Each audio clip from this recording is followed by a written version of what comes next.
येतो. Thank you. Thank you. So I'm going to leave this session, okay, bro? Yes, bhai. Please please. Yes, I'm going to outside now.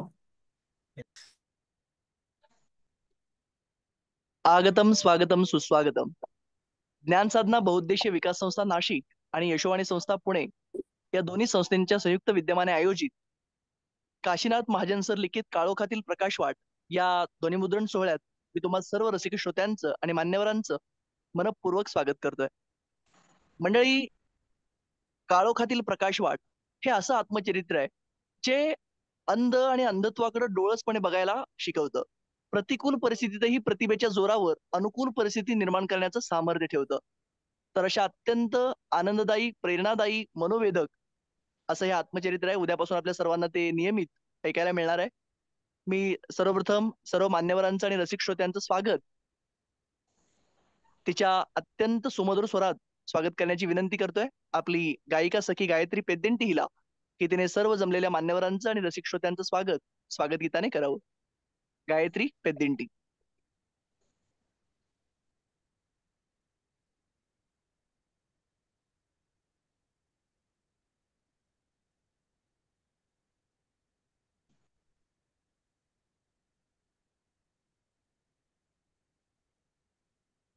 Gayatri पेद्देंटी.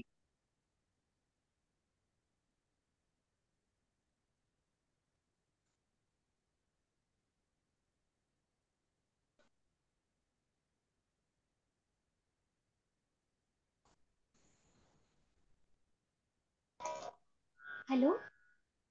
Yes yes, येतोय येतोय आवाज.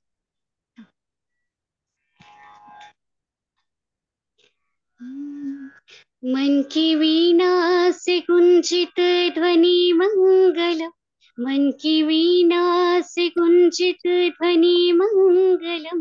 स्वागतम स्वागतम स्वागतम स्वागतम स्वागतम स्वागतम स्वागतम स्वागतम स्वागतम स्वागतम स्वागतम स्वागतम स्वागतम स्वागतम स्वागतम स्वागतम. कैसा पावन सुहावन समय आज है, आप आए अतिथियों के सरताज है. कैसा पावन सुहावन समय आज है, आप आए अतिथियों के सरताज है. दीप की भांति पूजन करे आज हम, दीप की भांति पूजन करे आज हम. स्वागतम स्वागतम स्वागतम स्वागतम स्वागतम स्वागतम स्वागतम स्वागतम स्वागतम स्वागतम स्वागतम स्वागतम. मन की बगिया से हमने है कलियां चुनी, श्रद्धा के फूल से हमने माला बुनी. मन की बगिया से हमने है कलियां चुनी, श्रद्धा के फूल से हमने माला बुनी. करते हैं तुमको अर्पित सुमन आज हम, करते हैं तुमको अर्पित सुमन आज हम. स्वागतम स्वागतम स्वागतम स्वागतम स्वागतम स्वागतम स्वागतम स्वागतम. मन की वीणा से गुंजित ध्वनि मंगलम, मन की वीणा से गुंजित ध्वनि मंगलम.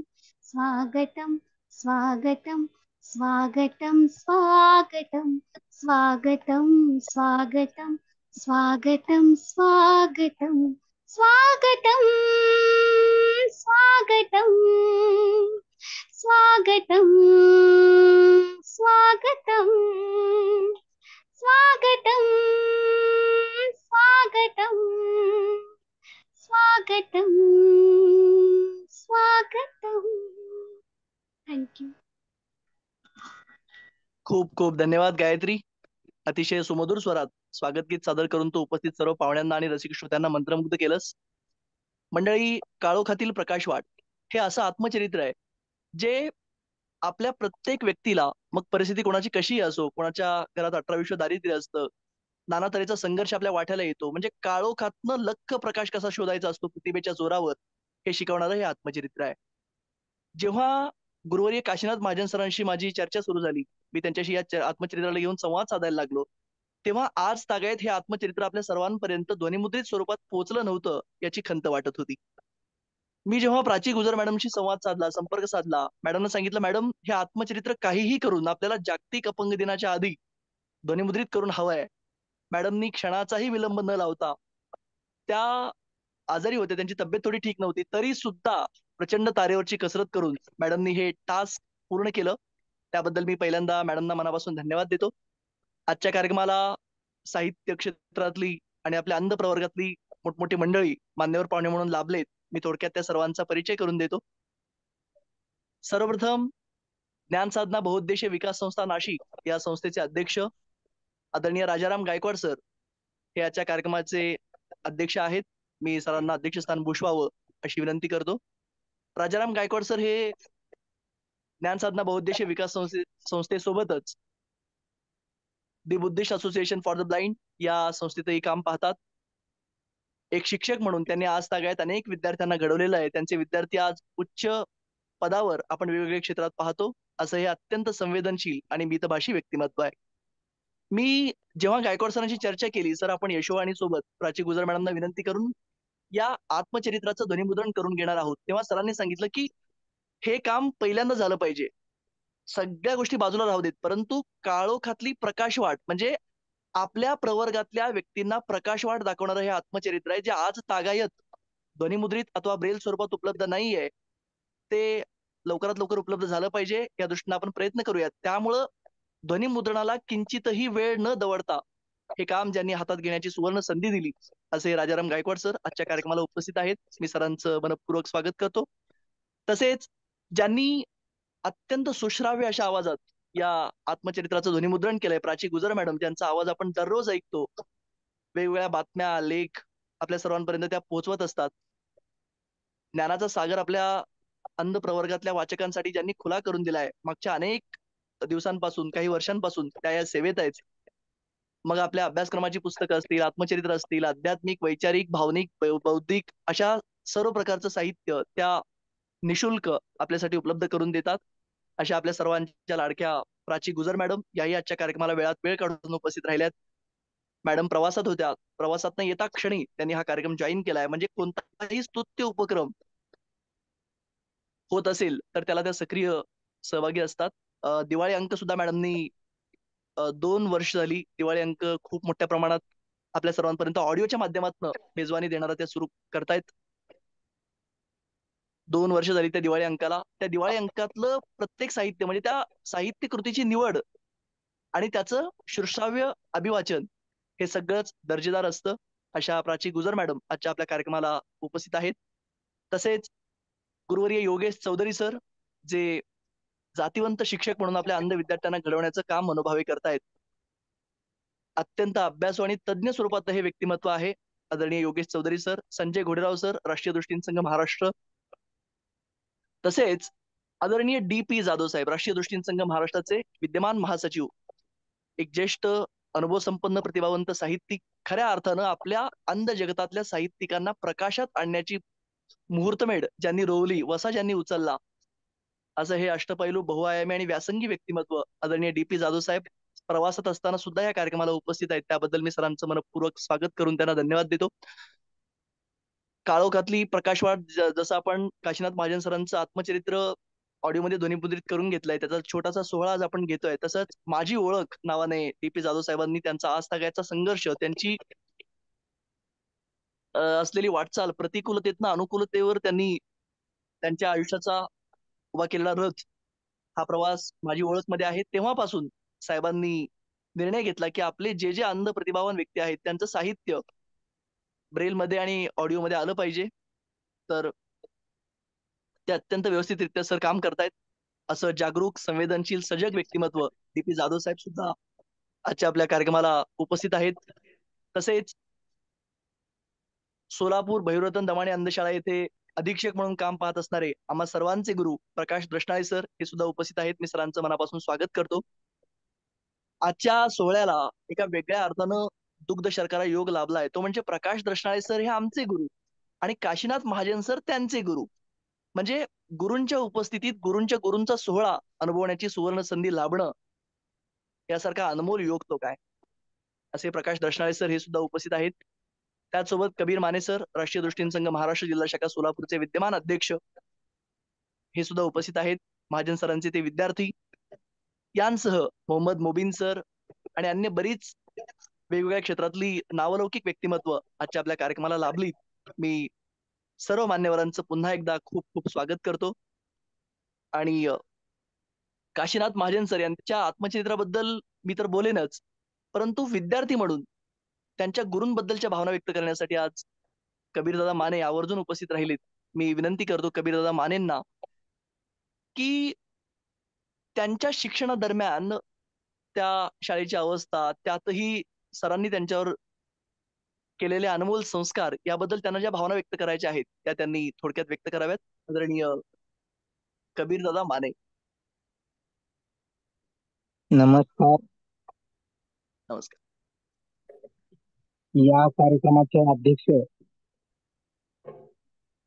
श्री गायकवाड सर, सर्वच सन्माननीय अतिथी आणि या कार्यक्रमामध्ये सहभागी होण्यासाठी किंवा हा कार्यक्रम घडवून आणणारे आणि मनापासून यामध्ये प्रयत्नशील होऊन हा कार्यक्रम घडवून आणला आणि या कार्यक्रमाचा आम्हाला एक भाग बनवण्यासाठी ज्यांचा सहभाग लागला ते आमचे आदरणीय मित्र जिल्हा शाखेचे सोलापूर जिल्हा शाखेचे महासचिव रियाजी तांबोळी, माझे मित्र आणि दमानी भैरवरतन दमानी अंधशाळेचे अधीक्षक आणि आदरणीय महाजन सरांचे विद्यार्थी श्री प्रकाश दर्शनाळे सर, सर्व सन्माननीय. या कार्यक्रम चे नियोजन ज्या घटनेसाठी झालेले आहे त्या घटनेचे करता श्री काशीनाथजी महाजन सर आणि सर्वात महत्वाचं म्हणजे ज्यांच्यामुळे संबंध महाराष्ट्रातील साहित्यप्रेमींना हे ऑडिओद्वारे ऐकायला मिळणार आहे आणि या पुस्तकातील अनुभव किंवा या पुस्तकातील संघर्ष ज्यांना अनुभवायला मिळणार आहे, ज्यांच्यामुळे मिळणार आहे, त्या प्राची गुजर मॅडमचं प्रथम मी धन्यवाद देतो आणि माझ्या वक्तव्यास मी सुरुवात करतो. 5 जुलै 1982 रोजी मी दुपारी 1:15 वार सोमवार होता, सोलापूर इथे शाळेमध्ये प्रवेश घेतला आणि त्यावेळेस माझ्या गुरुवर्यांचा श्री काशीनाथ सरांचा, महाजन सरांचा माझ्या कानावर आवाज पडला. माझ्या वडिलांना त्यांनी तुम्ही जावा, आता ही जबाबदारी आमची. वडील माझे त्यावेळेस अशिक्षित खेड्यातले रडले, परंतु सरांनी त्यांना आता मी त्याचा वडील आणि मीच त्याचा भाऊ मित्र सर्व काही असे सांगून तुम्ही बिनधास्त जा म्हणून माझ्या पालकांना त्यांनी तिथून पाठवले. तो दिवस आजही मला आठवतो आणि या क्षणीही माझ्या अंगावर शहारे येतात.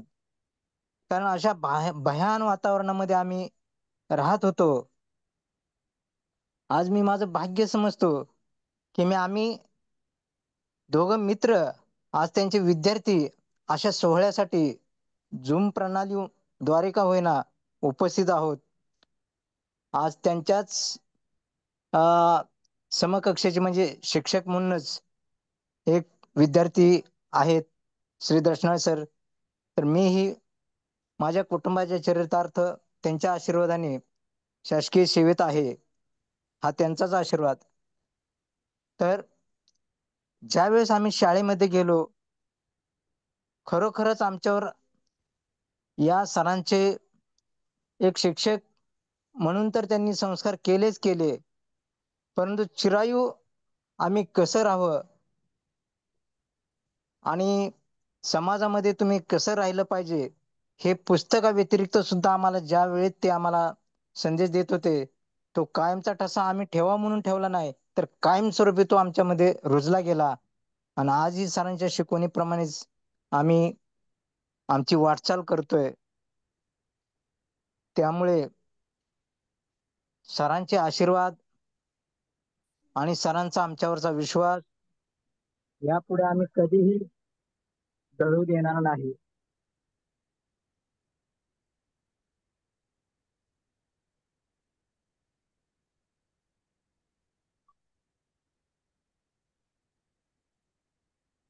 कबीर दादा, आवाज गेलाय तर तुमचा. असो आहे. फोन आला आलेला. आला. Yes yes. फोन आलेला.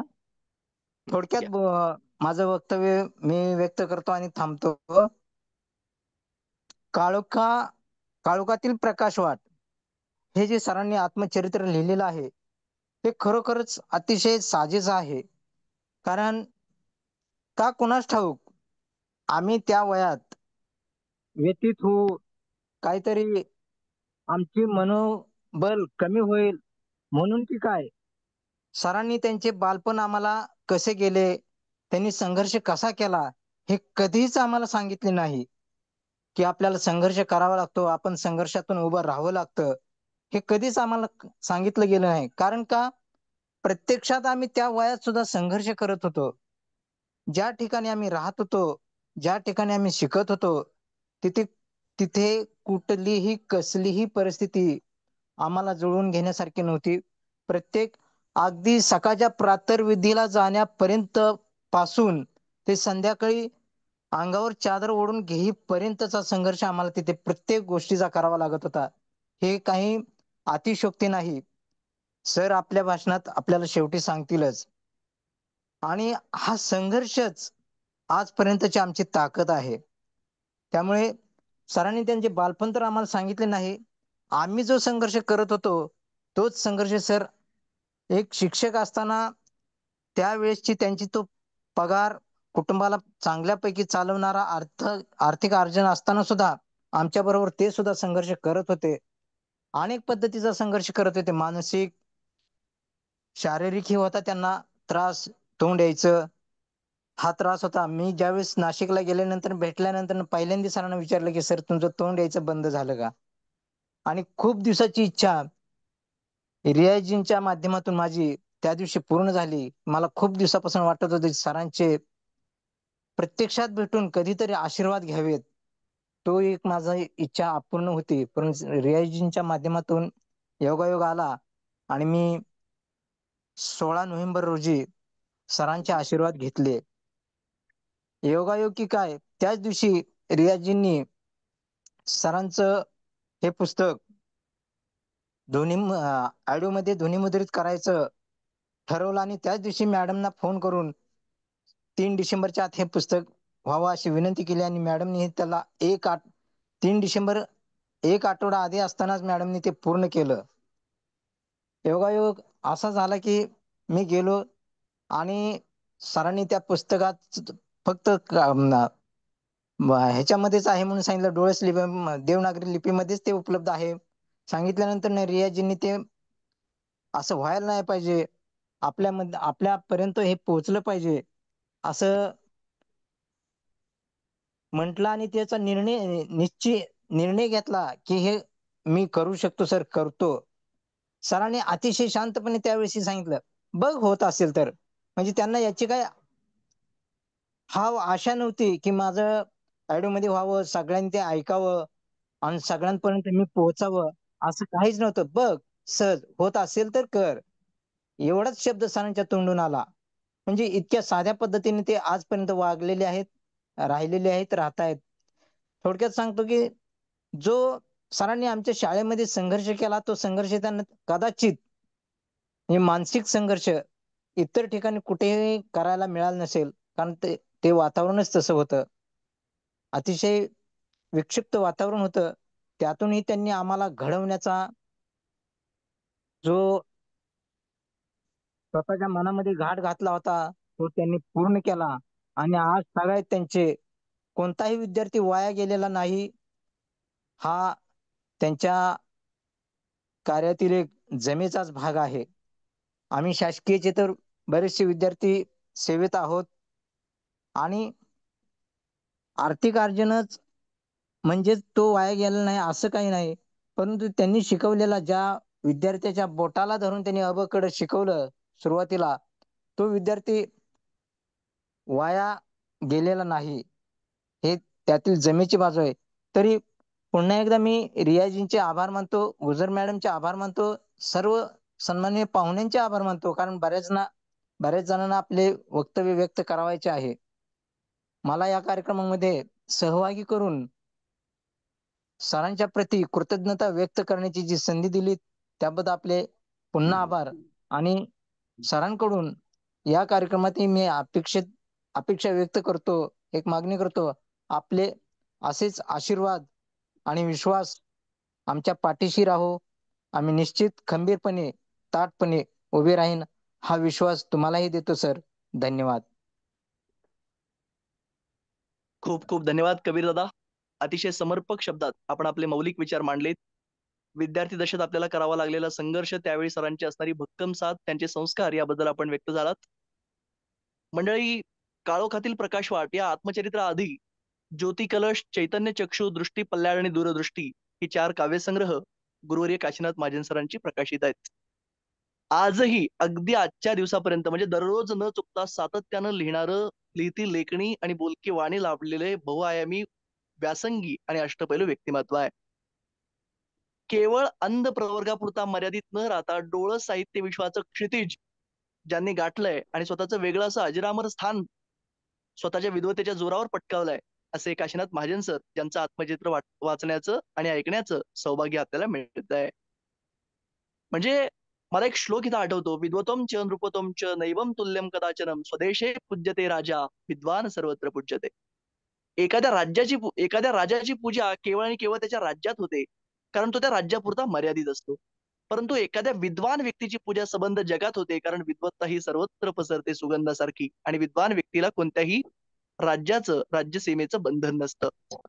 असं गुरुवर्य काशीनाथ महाजन सरांची विद्वत्ता, त्यांनी केलेलं ज्ञानदान, सरस्वती मातेच्या कृपेनं आणि विद्यादान ज्ञानदान करण्याची सुवर्ण संधी त्यांना मिळाल्यामुळं शिक्षकी पेशा जो आजतागायत त्यांचा, जरी ते आता कोणत्या शाळा महाविद्यालयात नसतील तरी सुद्धा प्रत्येक विद्यार्थ्याला तो ज्या कोणत्या बाबतीत मार्गदर्शन मागेल त्या बाबतीत मार्गदर्शन करण्यासाठी सर नेहमी तत्पर असतात, असे व्यक्तिमत्व आहे. आदरणीय द्रष्टाळे सर, आपल्याला माझा आवाज येतोय? आदरणीय द्रष्टाळे सर.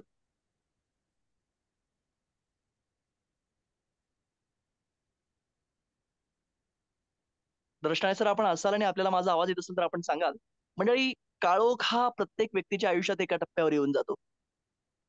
डोळस व्यक्तीला जरी डोळ्यापुढे अंधार दिसला, काळोख दिसला, तरी ती व्यक्ती डगमगून जाते, खचून जाते, नकारात्मक विचार आराध्या, त्याच्या मनावर अधिराज्य गाजवायला लागतात, हॅलो. नैराश्याच्या गर्तेत ती व्यक्ती अडकते. यस सर, येतोय आवाज. तर परंतु आयुष्यातला काळोख प्रतिभेच्या जोरावर दूर करण्याचं अजब कसब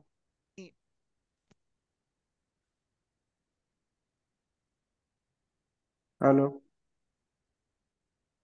ज्यांनी आपल्या क्षमतेच्या जोरावर निर्माण केलं, असे काशीनाथ महाजन सर, ज्यांचा आज आपण काळोखातील प्रकाशवाट या आत्मचरित्राचा ऑडिओ ध्वनिमुद्रण सोहळा अनुभवतोय.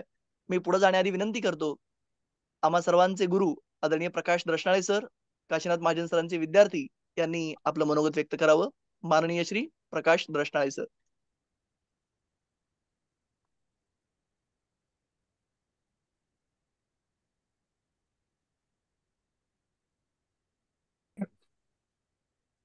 हॅलो. रियाज, हा बोला सर, बोला. Yes yes yes yes yes sir. ऐकू येतं? हो येते, बोला. अगदी व्यवस्थित, अगदी व्यवस्थित. आजचा नयनरम्य असा आणि सुश्राव्य ज्यांच्या प्रती कृतज्ञता व्यक्त करण्यासाठीची जी सन्मान मूर्ती आदरणीय काशीनाथजी महाजन सर गुरुवर्य यांना सादर प्रणाम करून माझ्या छोट्याशा मनोगताला सुरुवात करतो. उपस्थित सर्व विद्वान, सर्व माझे सन्मित्र, माझा बालमित्र कुबीर माने, रियाज तांबोळी आणि हे सर्व आदरणीय DP जाधव सर ज्यांनी हे रेकॉर्डिंग करून दिलं, त्या मॅडम या सर्वांप्रती कृतज्ञता व्यक्त करतो. ज्या वेळेला कुबीरने सांगितलं त्याप्रमाणे मीही शासकीय अपंगांची शाळा सोलापूर येथे होतो आणि मला वाटतं 5 मार्च 1979 साली काशीनाथ महाजन सर त्या शाळेत आले. मी 77 साली किंवा 78 साली तिथे गेलो होतो. तर अतिशय म्हणजे पहिलीपासून त्यांनी मला शिकवलं. आपण बऱ्याच वेळेला ब्रेल शिकवताना विचार करतो आणि मी सरांच्याच पावलावर पाऊल ठेवण्याचा किंबहुना बोट ठेवण्याचा प्रयत्न करतो. त्यांनी ज्या पद्धतीने ब्रेल शिकवलं तसं ब्रेल आता कोणी शिकवेल असं मला वाटत नाही. ब्रेल शिकवण्याची जी पद्धत आहे, आपण बिंदू क्रमांकाने शिकवतो किंवा बिंदू प्रमाणे आपण ते सांगतो, पण सरांची ब्रेल शिकवण्याची पद्धत वेगळी होती. उदाहरणार्थ सांगायचं तर प आणि थ हे एकमेकांच्या विरोधात आहेत. व आणि न हे पण एकमेकांच्या विरोधात आहेत. आणि त्याच पद्धतीने मी सुद्धा माझ्या विद्यार्थ्यांना ब्रेल लिपी शिकवतो. ही सरांची जी शिकवण आहे ती एक आठवण म्हणून मी ती जोपासलेली आहे आणि त्यामुळे माझ्याही मुलांना ब्रेल चांगल्या पद्धतीने येतं. विविध ठिकाणी त्यांनी बक्षीस वगैरे घेतलेत. सर एक उत्कृष्ट असं व्यक्तिमत्व असं असायचं. ज्यावेळेस आम्ही पोवाडा लिहित होतो, शिवाजी महाराजांची जयंती आली की आम्हाला पोवाडा लिहिण्याचा एक नाद होता. एकदा असं झालं होतं की पुस्तकातली आम्हाला म्हणजे ब्रेल पान मिळत नव्हतं लिहायला. पुस्तकाचं पान कोणीतरी फाडलं आणि त्यावर पोवाडा लिहिला. सरांना दुसऱ्या दिवशी कळालं, ही गोष्ट जेव्हा कळाली तेव्हा सर म्हटले, पुस्तकाचं पहिलं पान म्हणजे आईचा पदर आहे आणि ते पदर तुम्ही फाडलं त्याबद्दल तुम्हाला सर्वांना ही शिक्षा देणं हे क्रमप्राप्त आहे. आणि त्याने ती शिक्षा दिली. अशा पद्धतीने एक संस्कारमय आणि सौम्य स्वरूपात परंतु दीर्घकाळ आठवणीत राहील अशा पद्धतीने एक प्रेमळ हाताची शिक्षा ही खरोखरच आठवणीत राहते, ती त्या संस्कारामुळे. आणि म्हणून सर हे आठवणीत आहेत. सरांनी बऱ्याच वारसा गुरुचा ज्या कोणा लाभतो, जीवनी आपल्या सार्थकी राहतो किंवा प्रबोधन नावाची कविता, यंत्रयुगाचे फुटून तांबडे फार वेळ झाला, कवटाळून या अपंगत्व का अजूनही तुम्ही झोपला, यासारखे म्हणजे प्रबोधन अपंगत्व व्यक्तींमध्ये करणारे प्रबोधन गीत त्यांनी लिहिलं होतं. आणि शिवाय द्या दिलासा बंधुत्वाचा या अपंगी जीवना, सांगते मी हेलन केलं ते तुम्ही ऐकाल ना, या प्रकारची जे हेलन केलन वरच जे काही आदर जो होता तो आदर पण त्यांनी व्यक्त करणाऱ्या कविता लिहिल्या आणि आमच्याकडून त्या पाठ करून घेतल्या त्या बालवयातच. ज्या वेळेला स्वागत गीत नव्हतं त्यावेळेला त्यांनी स्वागत गीत सुद्धा, किंवा ज्या वेळेला शाळेची प्रार्थना होती, आपण प्रार्थना बरेच जण महाराष्ट्रात ज्या चालतात त्या म्हणतो किंवा कंपल्शन केल्यामुळे ते म्हणावं लागतं, पण त्यावेळेला तसं काही नव्हतं. राष्ट्रगीताने प्रतिज्ञा सोडलं तर काही नव्हतं. पण मग सरांनी मग मला वाटतं एक छानपैकी अशी प्रार्थना लिहून दिली होती की अंध मूक बहिरे विद्यालय आले शारदे तव चरणी नमलो. तर अशा पद्धतीच्या प्रार्थना त्यावेळेला 3 प्रकारचे अपंगत्व किंवा घे पिरोणी अवतार, त्रिविंगी घे पिरोणी अवतार. मला आणखीन आठवतं त्यावेळेस आमचं वय जेमतेम 10-11 वर्षांचं 12 वर्षाचं असेल, पण त्या वेळेला शिकवलेल्या ह्या ज्या गोष्टी आहेत, तर त्या ज्या गोष्टी आहेत त्या अजून आम्हाला आठवतात, स्मरतात. आणि म्हणून आम्ही खूप खूप धन्य आहोत, खूप खूप आभारी आहोत, खूप खूप भाग्यशाली आहोत की असे गुरु आम्हाला मिळाले. आणि गुरु ही शोधतो नेहमी गुरुला, अशा पद्धतीची एक आठवण, एक सार्थकता आम्हाला याच्यातून नक्कीच सरांच्या सौजन्याने, सरांच्या या आमच्या ऋणानुबंधाने नक्कीच ती आठवण आम्ही शोधलेली आहे आणि गुरु आम्ही शोधतोय. पण सरांसारखा नक्कीच असा गुरु मिळणं कठीण आहे. आज या अनेक ज्या काव्य संमेलन होत आहेत, सरांच्या कविता कुठे ऐकायला मिळतात का, आम्ही याचा शोध घेत असतो. जिथे ऐकायला मिळेल ते मी ऐकतो. एकदा सरांची पुण्यात माझी डीएडला असताना 1992 साली भेट झाली होती. ती शेवटची भेट सरांची, की त्यांच्या पायावर जेव्हा मी डोकं ठेवलं तेव्हा त्यांनी मला म्हटलं की ये, तुझा अधिकार आहे, तुला हा आशीर्वाद आहे. आणि महाराष्ट्रामध्ये 2रा क्रमांक डीएडला मला मिळाला. तर हे आठवणी, ह्या आठवणी आहेत, हे आशीर्वाद आहेत ना, ते सर्व काही शिकवून जातात. आणि म्हणून मला खूप खूप धन्य वाटलं की रियाजचा सकाळी जेव्हा फोन आला आणि महाजन सरांच्या ही जी पुस्तक आहेत ती ब्रेलमध्ये नाहीत आणि ऑडिओ मध्ये पण नाहीयेत. मी रियाजला म्हटलं की शक्य झाला तर आपण काही प्रयत्न करता आला तर आपण नक्की करूया. पण रियाजने स्वतःच्या किमतीवर आणि गुर्जर मॅडमच्या सौजन्याने, की त्यांनी हे जे श्रवण पुस्तक आपल्याला उपलब्ध करून दिलं, मॅडम खूप खूप आभारी आहोत आम्ही तुमचे. मानेल तेवढे आभार कमी आहेत, कारण इतके सद्ग्रस्ताचं पुस्तक खरोखरच प्रकाशित करण्याचं धाडस कोणी दाखवत नाही. कारण आज समाज, राजकीय लोक किंवा सामाजिक काम करणारे लोक हे आता एकमेकांमध्ये हातात हात घालून चालतात आणि तेव्हाच त्यांचं काहीसं प्रकाशित होतं. पण ज्या व्यक्ती केवळ गुरु आणि गुरु म्हणूनच आहेत त्या व्यक्तींकडे आपण जाणं म्हणजे समाज तसा जात नाही. आणि केवळ रियाज सारखी माणसंच अशी काही जे साहित्य साधनेमधली जी माणसं आहेत ते तिथं जाऊ शकतात. आणि त्यांनी ही जी काही नाळ आहे ती पुन्हा समाजाची, अशा गुरुची नाळ अशा समाजाशी जोडली आहे आणि तुम्ही त्यात मोलाचा सहभाग दिलात. खूप खूप मनापासून धन्यवाद. बाकी सरांचा आशीर्वाद सावली आमच्या पाठीशी सदैव आहे. सर, आपणास खूप खूप दीर्घायुष्य लाभो आणि अशीच अंधजनांची साहित्यिक सेवा करण्याचं बळ परमेश्वर आपणास यापुढेही या वयातही देत राहो, हीच मनीषा या ठिकाणी मी व्यक्त करतो. आणि जेव्हाही आपण लहानपणापासून जो काही तुमचा आवाज आहे तो आज पण आहे आणि तो आवाज कायमस्वरूपी माझ्या स्मरणात आहे.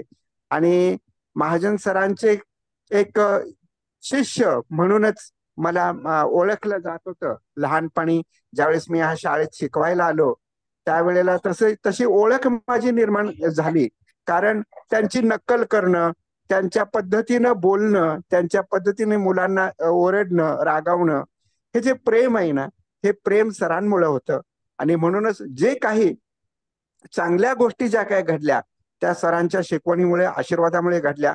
ज्या कदाचित चुकीच्या वगैरे घडल्या असतील तर त्यात आपला दोष आहे, नक्कीच हे आपल्याला मान्यही करावं लागेल. किंबहुना सरांकडून काय घेण्यास आम्हाला वेळ कमी मिळाला असेल किंवा सरांचा सहवास आम्हाला आणखीन जितका लाभायला पाहिजे होता तितका लाभला नसेल कदाचित. पण जे काही ज्या बालवयात, ज्या नकळत्या वयामध्ये जो काही सहवास आम्हाला लाभला त्यातूनच ती शिदोरी आम्ही जपण्याचा प्रयत्न केला. तर खूप खूप आभारी आहे की या कार्यक्रमात मला सहभागी करून घेतलं आणि मला 1-2 शब्द बोलण्याची संधी मिळाली. पुन्हा एकदा आपणास दीर्घायुष्य लाभो ही शुभेच्छा देऊन माझे मनोगत संपवतो. धन्यवाद. खूप खूप धन्यवाद सर. आपण बोलत असताना असं वाटत होतं की आपलं बोलणं पूर्ण होऊच नाही, आपल्या वाणीला विराम मिळूच नाही. ज्या ज्या वेळी आपल्याला ऐकण्याचं भाग्य मिळतं, संधी मिळते, त्या प्रत्येक वेळी नवं काहीतरी शिकायला मिळतं. एक वेगळं चैतन्य, एक वेगळी शक्ती आम्हा सर्वांमध्ये संचारते.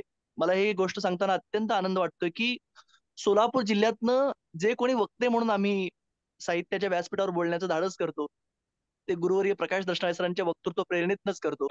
म्हणजे सरांनी नेहमी आम्हा सगळ्या विद्यार्थ्यांना हेच शिकवलं की बाबा तू वक्ता चांगला हो, त्याबद्दल वादच नाही, पण चांगला वक्ता तू तेव्हा होशील जेव्हा तू आधी चांगली व्यक्ती असशील.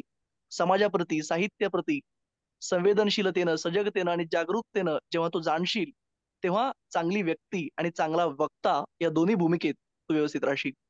आणि मला सांगायला खूप आनंद वाटतो, प्रकाश दष्टाळे सर, गुरुवर्य काशीनाथ महाजन सर, योगेश चौधरी सर ही शिक्षण क्षेत्राशी निगडीत शिक्षक मंडळी, आमची गुरु मंडळी या व्यासपीठावर आहेत. म्हणून आपण 4 जानेवारीला लुई ब्रेल जयंती आणि 6 जानेवारीला लुई ब्रेल पुण्यतिथी हे 2 दिन साजरे करतो.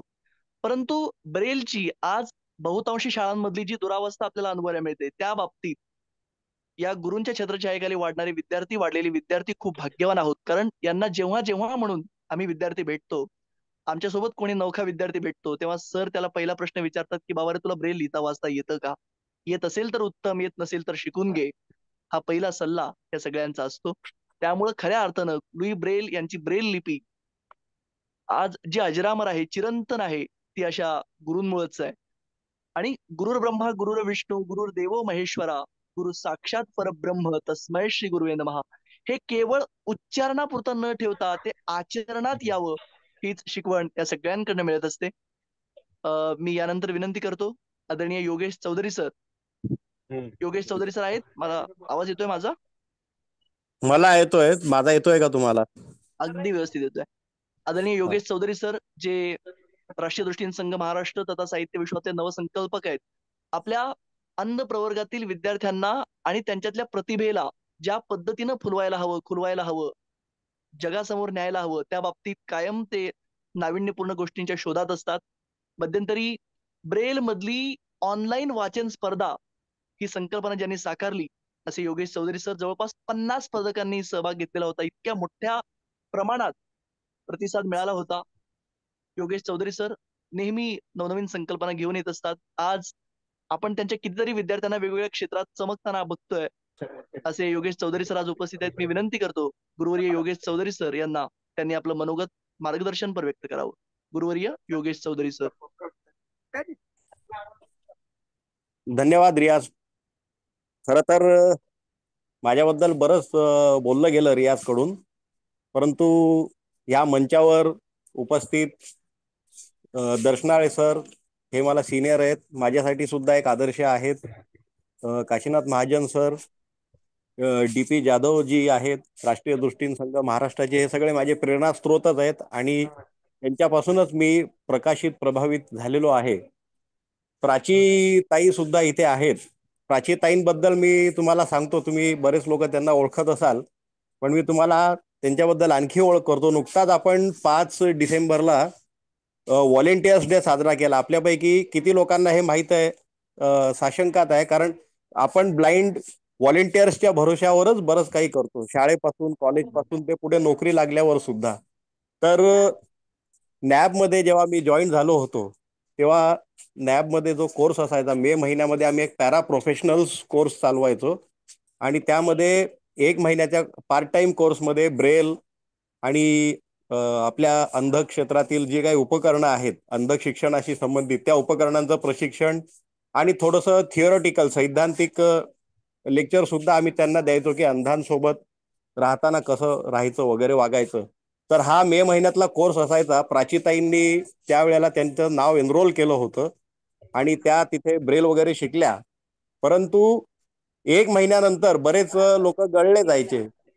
थोडंसं जे काय असेल ते शिकायचे मे महिन्यामध्ये, एक टाइमपास म्हणून किंवा काहीतरी नवीन शिकायचं म्हणून किंवा असं काहीतरी होतं. परंतु प्राचीताई तशा राहिल्या नाही. प्राचीताईंनी काय केलं, ब्रेलचं तर ठीक आहे, परंतु तो कोर्स संपल्यानंतर त्या आमच्या ऑफिसमध्ये आम्ही जे ब्लाइंड लोक होतो, मग त्यामध्ये सर असतील, आटलेकर सर सेक्रेटरी होते, खरं तर मी होतो, माझ्याबरोबर जगदीश चव्हाण होते, रमण शंकर होते, आणि जे कोणते ब्लाइंड असतील त्यांच्यासाठी व्हॉलेंटरी वर्क त्या करायच्या, रीडिंग रायटिंग वगैरे. आमच्यासाठी बरंच वाचनाचं काम त्या करायच्या. माझ्या टुरिंग असायचे, टूर्सचा जॉब होता माझा, टुरिंग जॉब होता.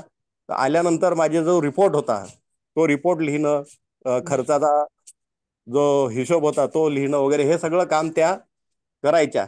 आणि त्यांनी जेव्हा मुंबई सोडल्यानंतर सुद्धा त्यांच्या मनात प्रश्न होता की आता आपण ह्या क्षेत्राशी कसं जुळलं राहू शकतो.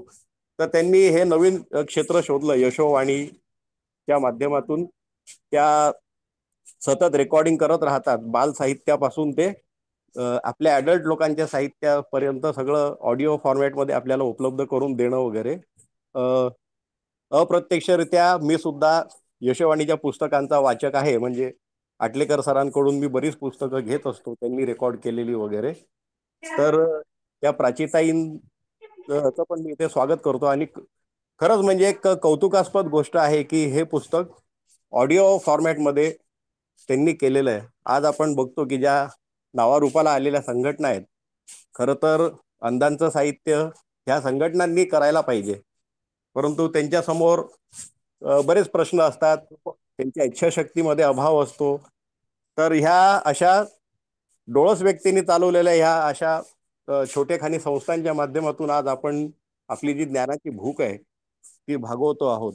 त्यामुळे प्राचीताईंचं, मी छोटा आहे तरी त्यांचं कौतुक करीन, कारण ह्या उपक्रमाचं खरं स्तुत्य उपक्रम आहे हा.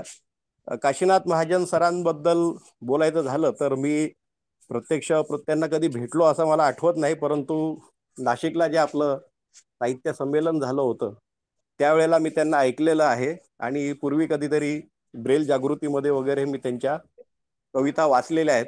त्यामुळे एक साहित्यिक म्हणून ते मला परिचित आहेत आणि सोलापूरकर जे मित्र आहेत माझे त्यांच्याकडून गुरुवर्य म्हणून सुद्धा ते कसे होते हे त्यांच्याकडून सुद्धा ऐकीव माहिती आहे.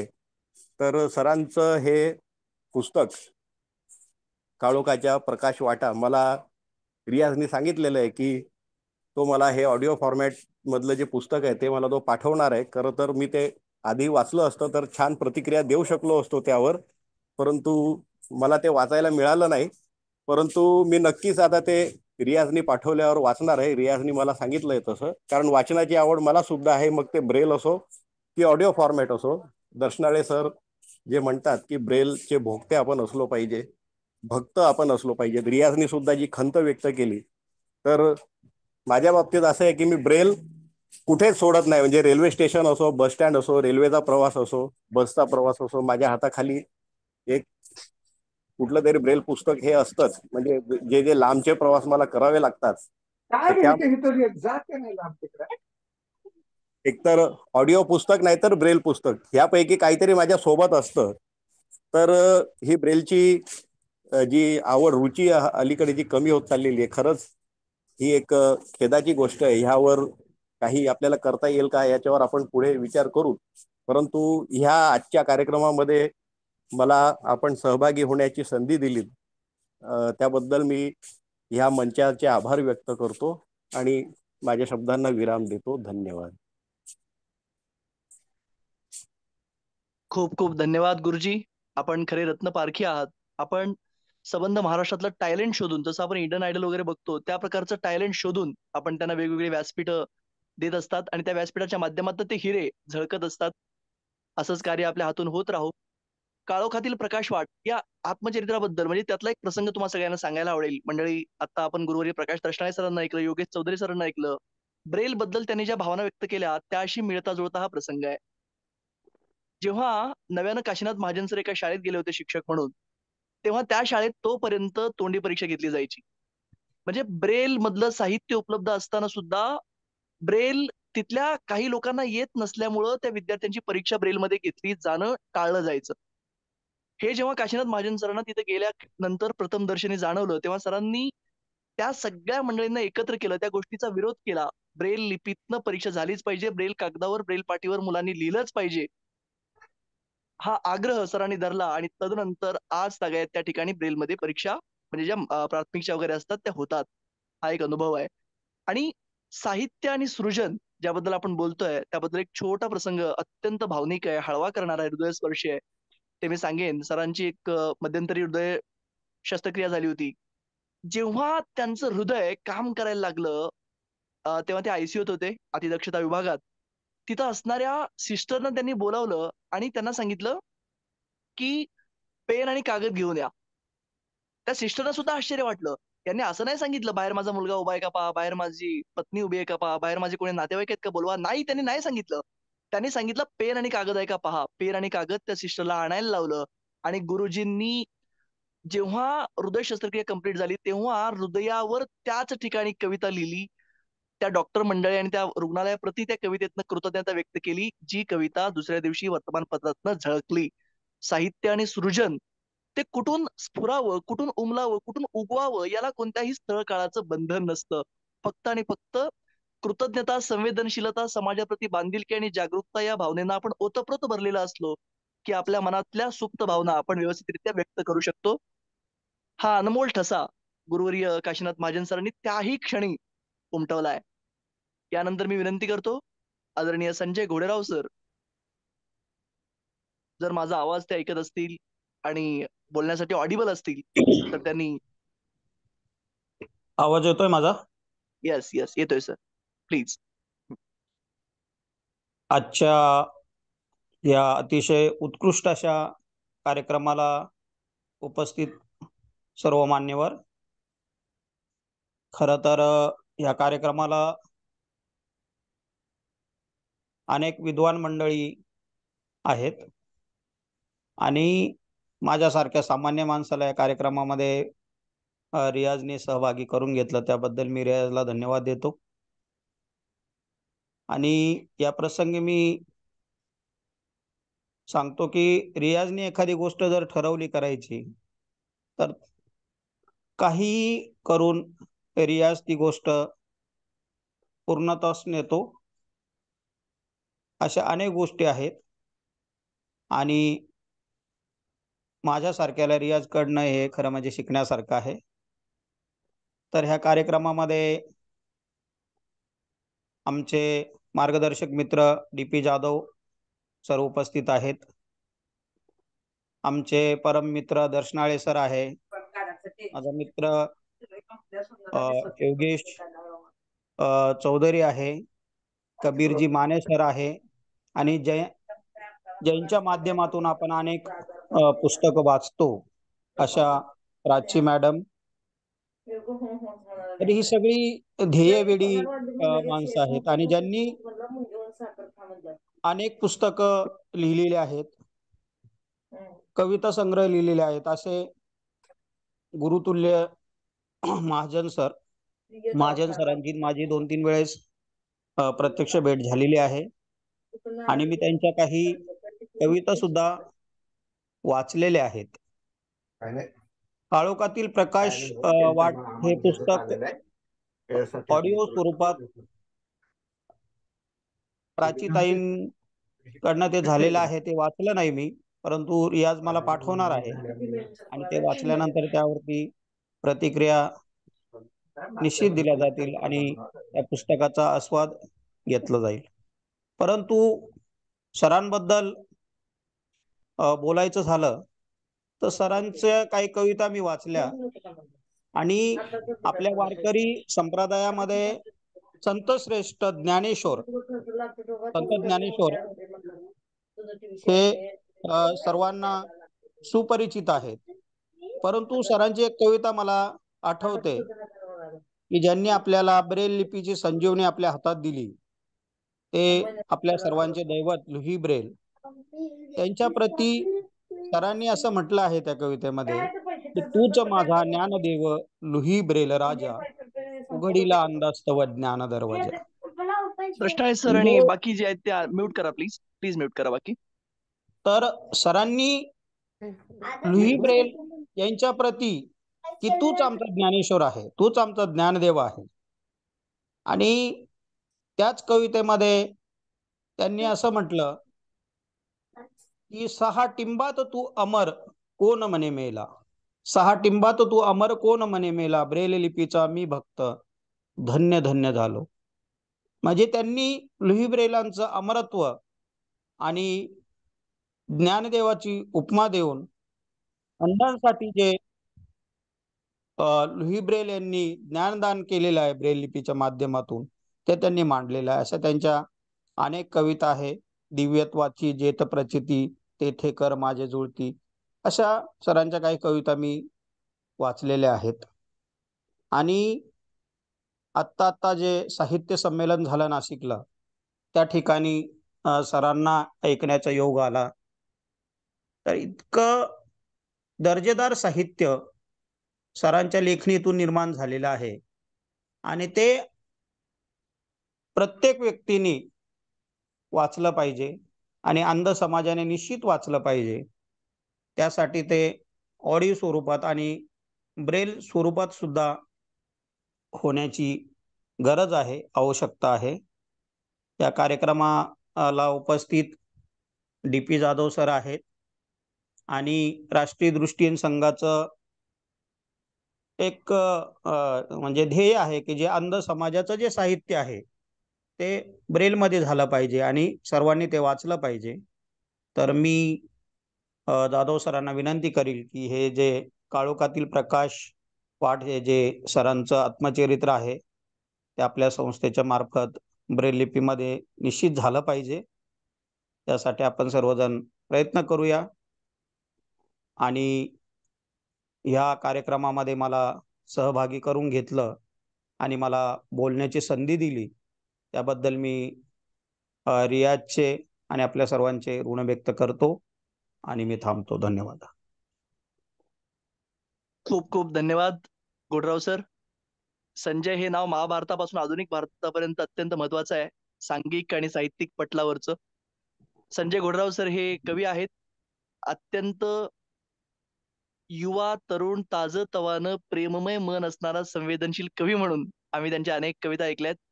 सर, आपण वेळात वेळ देऊन या कार्यक्रमाला उपस्थित राहिलात आणि आपल्या भावना व्यक्त केल्यात. यानंतर संजय बैरागी सर आहेत, प्राध्यापक संजय बैरागी सर, राष्ट्रीय दृष्टीन संघ महाराष्ट्र विभागीय शाखा पुणेचे विद्यमान उपाध्यक्ष संजय बैरागी सर. आहे. येस, मी विनंती करतो प्राध्यापक संजय बैरागी सर, ज्यांनी ते जेव्हा प्राध्यापक म्हणून होते, काही काळ त्यांनी सेवा दिली, त्यांच्या हातून सुद्धा बरेच विद्यार्थी घडलेत.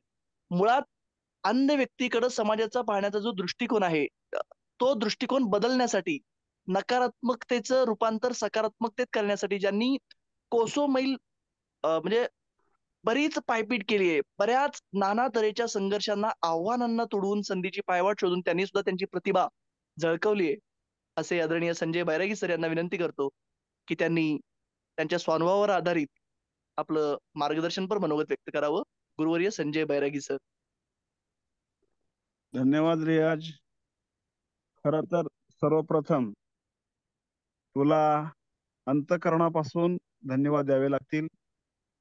जे अंधांपासून हे अतिशय खर तर आपल्या जगतामधली ज्ञानेश्वरी ज्याला म्हणूया, काळोखातील प्रकाशवाट या पुस्तकाला, तर हे पुस्तक अंधांपासून खूप कोसो दूर होतं, ते तुझ्या माध्यमातून अंध व्यक्तींसाठी आता येतं आहे, त्याबद्दल तुला सर्वप्रथम धन्यवाद. त्यानंतर गुरुवर्य काशीनाथ महाजन सर, ज्यांची माझी कधीतरी फोनवरती चर्चा होते. सरांना आठवतही नसेल माझं नाव, पण मला आठवतं साधारणपणे 15-20 वर्षांपूर्वीची ही घटना असेल. सरांना मी पत्र लिहित होतो त्यावेळी, आणि सरांनी मला त्यानंतरच्या उत्तरामध्ये असं लिहिलं होतं की तुमचं लिखाण अतिशय शुद्ध आणि स्वच्छ आहे, कुठेही खाडाखोड नाही.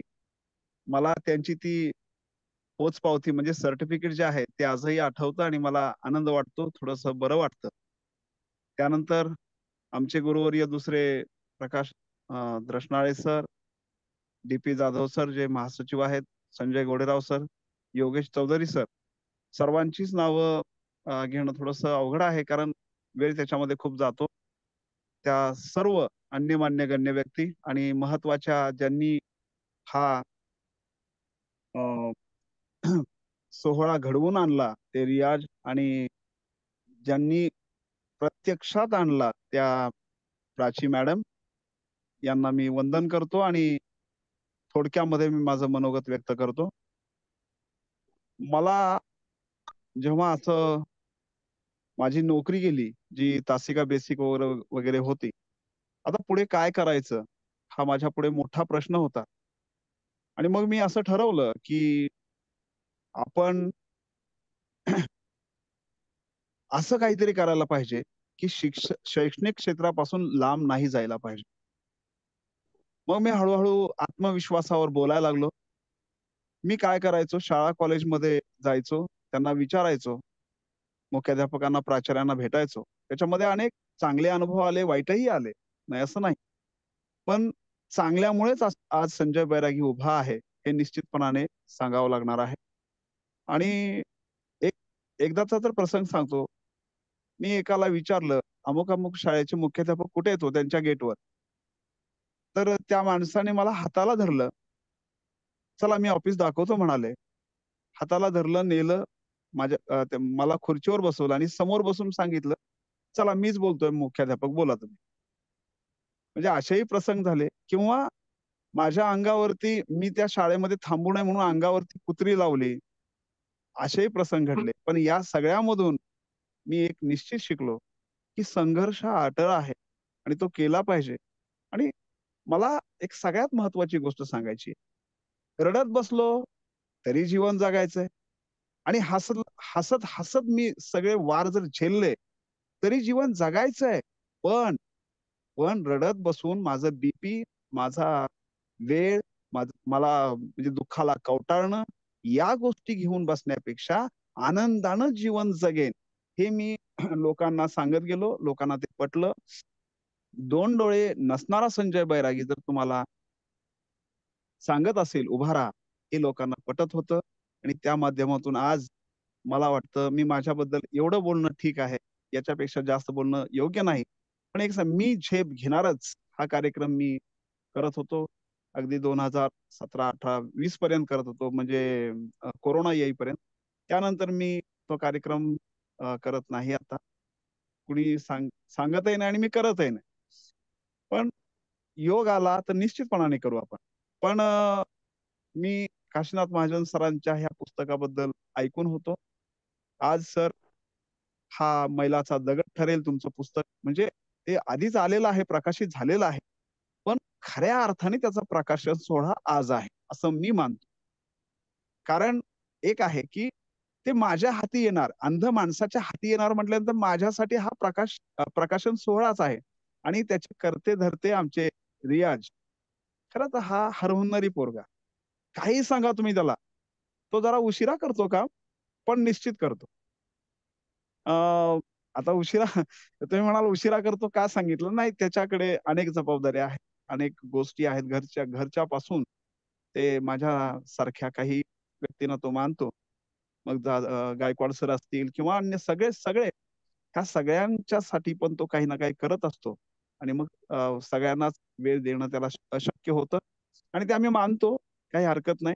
पण तो करतो हे सगळ्यात महत्वाचं आहे. करणारी माणसं पाहिजे. आणि म्हणूनच हा करणारा पोरगा, जरा थोडासा वेगळा विषय, पण करणारा पोरगा याच्याकडे महासचिव पद आलं पाहिजे, यासाठी आम्ही सर्वांनी प्रयत्न केले. आणि खरोखरीच गेल्या एक 6-7 महिन्यामध्ये त्याचं काम अतिशय स्तुत्य असं आहे. याचा आनंद वाटतो. तर काशीनाथ सर, महाजन सर, तुम्ही जे लिहिलेलं पुस्तक आहे हे आपण म्हणजे आम्ही सगळेजण वाचू आणि त्याच्यावरच्या आमच्या प्रतिक्रियांचा पुन्हा एखादा आपण कार्यक्रम घेऊया. कारण ते पुस्तक आमच्यापर्यंत पोहोचलेलं नाही. ते पोहोचल्यानंतर घोडेराव सर, आम्ही सर्वजण पुन्हा एकदा रियाजला विनंती करू आणि पुन्हा एकदा तो कार्यक्रम या पद्धतीनंच व्हावा, अशी माझी विनंती आहे. मी नेहमी म्हणत असतो दोस्तांनो, जय आत्मविश्वास. आणि मी ते वाक्य मुद्दाम म्हणतो. आणि मला आणखी एक गोष्ट आठवते की मी एकदा बघ ना हो माय कसं आंधळ्या आंधळ्या म्हणत्यात आणि कोरड्या दुखावर बघ मीठ बी चोळत्यात, ही माझी गाजलेली कविता म्हणालो होतो. आणि मला योगेश चौधरी सरांनी येऊन सांगितलं, सर तीच कविता म्हणा. हा त्या कवीचा जो असतो तो पुरस्कार असतो त्याच्यासाठी. ती कविता आग्रहाने म्हणा म्हटलं, म्हणजे आग्रह केला जातो म्हणण्याच्या वाचनासाठी वगैरे. तेव्हा आनंद वाटतोय. आम्ही पुन्हा एकदा याच्यामध्ये सरांनी दिलेलं जे काही आमच्या हाती दिलेला कंदील आहे, मशाल आहे, ही निश्चितपणाने पुढे घेऊन जाऊ. आणि आम्हाला जेवढं जमतं आमच्या परीने तेवढं करत राहू, एवढं सरांना मी अभिवचन देतो. आणि सरांच्या प्रती मी ऋण व्यक्त करतो. त्यांनी चांगल्या पद्धतीनं आम्हाला आमच्या हाती हा दिवा दिला, ही मशाल दिली आहे. तर पुन्हा एकदा सर्वांच्या प्रती ऋण व्यक्त करतो आणि थांबतो. जय आत्मविश्वास, जय जय आत्मविश्वास. रियाज, फक्त 1च मिनिट. Please please. बैरागी सरांनी आता ज्या कवितेबद्दल उल्लेख केला, त्यांनी ही जी कविता सादर केली होती, मी जी पहिल्यांदा ऐकली, ती ऍडल्ट लोकांसाठी आपलं जे साहित्य संमेलन आपण भरवलं होतं जालन्याला, राष्ट्रीय दृष्टीहीन संघाने ब्रेल जागृती मेळावा, तिथे वाचलं होतं. आणि त्यामुळे आपला जो अंधकल्याण शैक्षणिक सप्ताह असतो शालेय स्तरावरचा, तिथे शेकडो मुलं येतात. तर त्या मुलांनी ही कविता ऐकावी आणि आपल्या अंधत्वाचं दुःख त्यांनी बाळगू नये, म्हणून मी सरांना विनंती केली होती की ह्या मुलांसमोर ही कविता तुमची येऊ द्या म्हणून. तर त्यासाठी त्यांनी ते म्हणून दाखवली होती तेव्हा ती कविता. बस, थँक्यू. वाह वाह वाह. सर, खऱ्या अर्थानं नेत्रहीन शिक्षक यांच्यावर कोणती जबाबदारी पहिल्यांदा पडते, तर आपल्या अंध विद्यार्थ्याचं पालक होण्याची. आई, वडील, भाऊ, बहीण या सगळ्या भूमिका आपण पहिल्या टप्प्यात त्याच्या बाबतीत पार पाडत असतात. म्हणून त्याच्या आई वडिलांसोबत त्याचं जे नातं जडलेलं असतं, तितकंच आपुलकीचं, आदराचं, आस्थेचं आणि कधी न तुटणारं नातं बऱ्याच शिक्षकांशी आम्हा विद्यार्थ्यांचं जोडलेलं राहतं. त्यामागचं कारण हे आहे.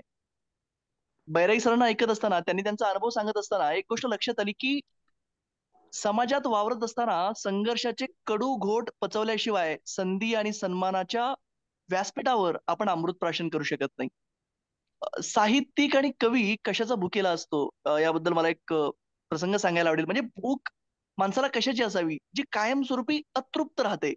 आणि ती अतृप्तीच माणसाची उंची आणि त्यांची विद्वत्ता, त्यांनी प्राप्त केलेलं वैभव, प्रॉपर्टी आपण जे म्हणतो, आज किती तर घरांमध्ये प्रॉपर्टीमुळे होणारी भांडणं, भिंती पाडतात, घरं फुटतात, घरातलं घर पण निघून जातं, तो भाग वेगळा.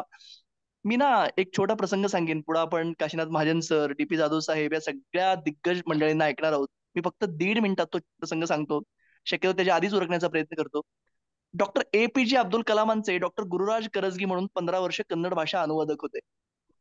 400 भागांचं त्यांनी एक पुस्तक लिहिलंय, करुणाळबा बेळके, ते माझं कालच वाचून पूर्ण झालं. त्यात ना त्यांनी एक प्रसंग लिहिलाय, बिस्मिल्ला खां, उस्ताद बिस्मिल्ला खां यांच्या घरी ते एका मित्रासोबत गेले होते. त्यावेळी त्यांचं 84-85 वय असावं उस्ताद बिस्मिल्ला खां यांचं.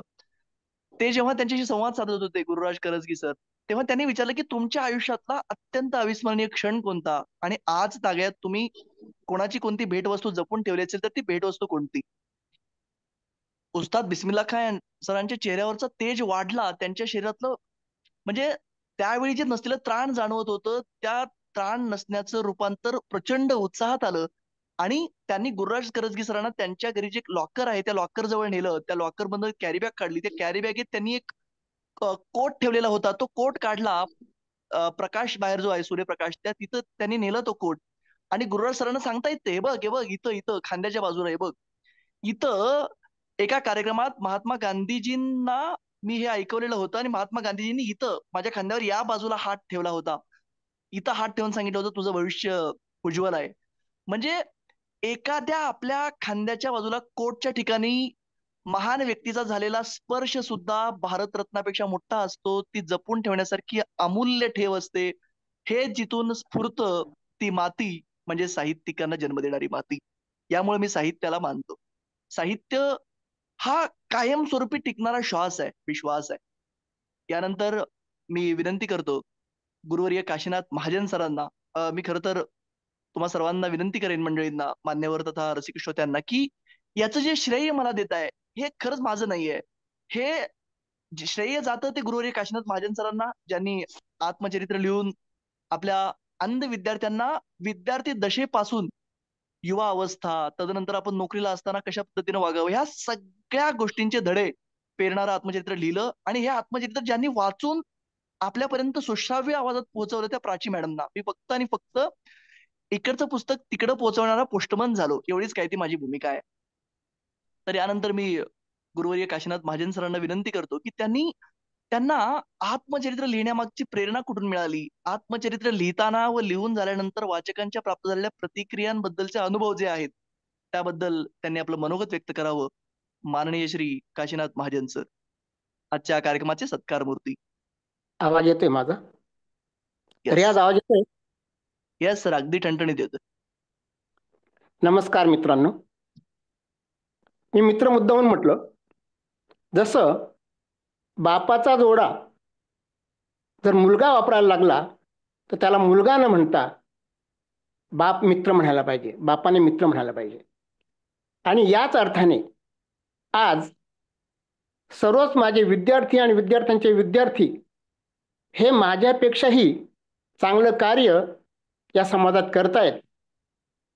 मग मी त्यांना केवळ शिष्य का म्हणायचं, तर तुम्ही सगळे माझे मित्र आहात. गायकवाड सर आहेत ना तिथं? हॅलो, अध्यक्ष गायकवाड सर आहेत का?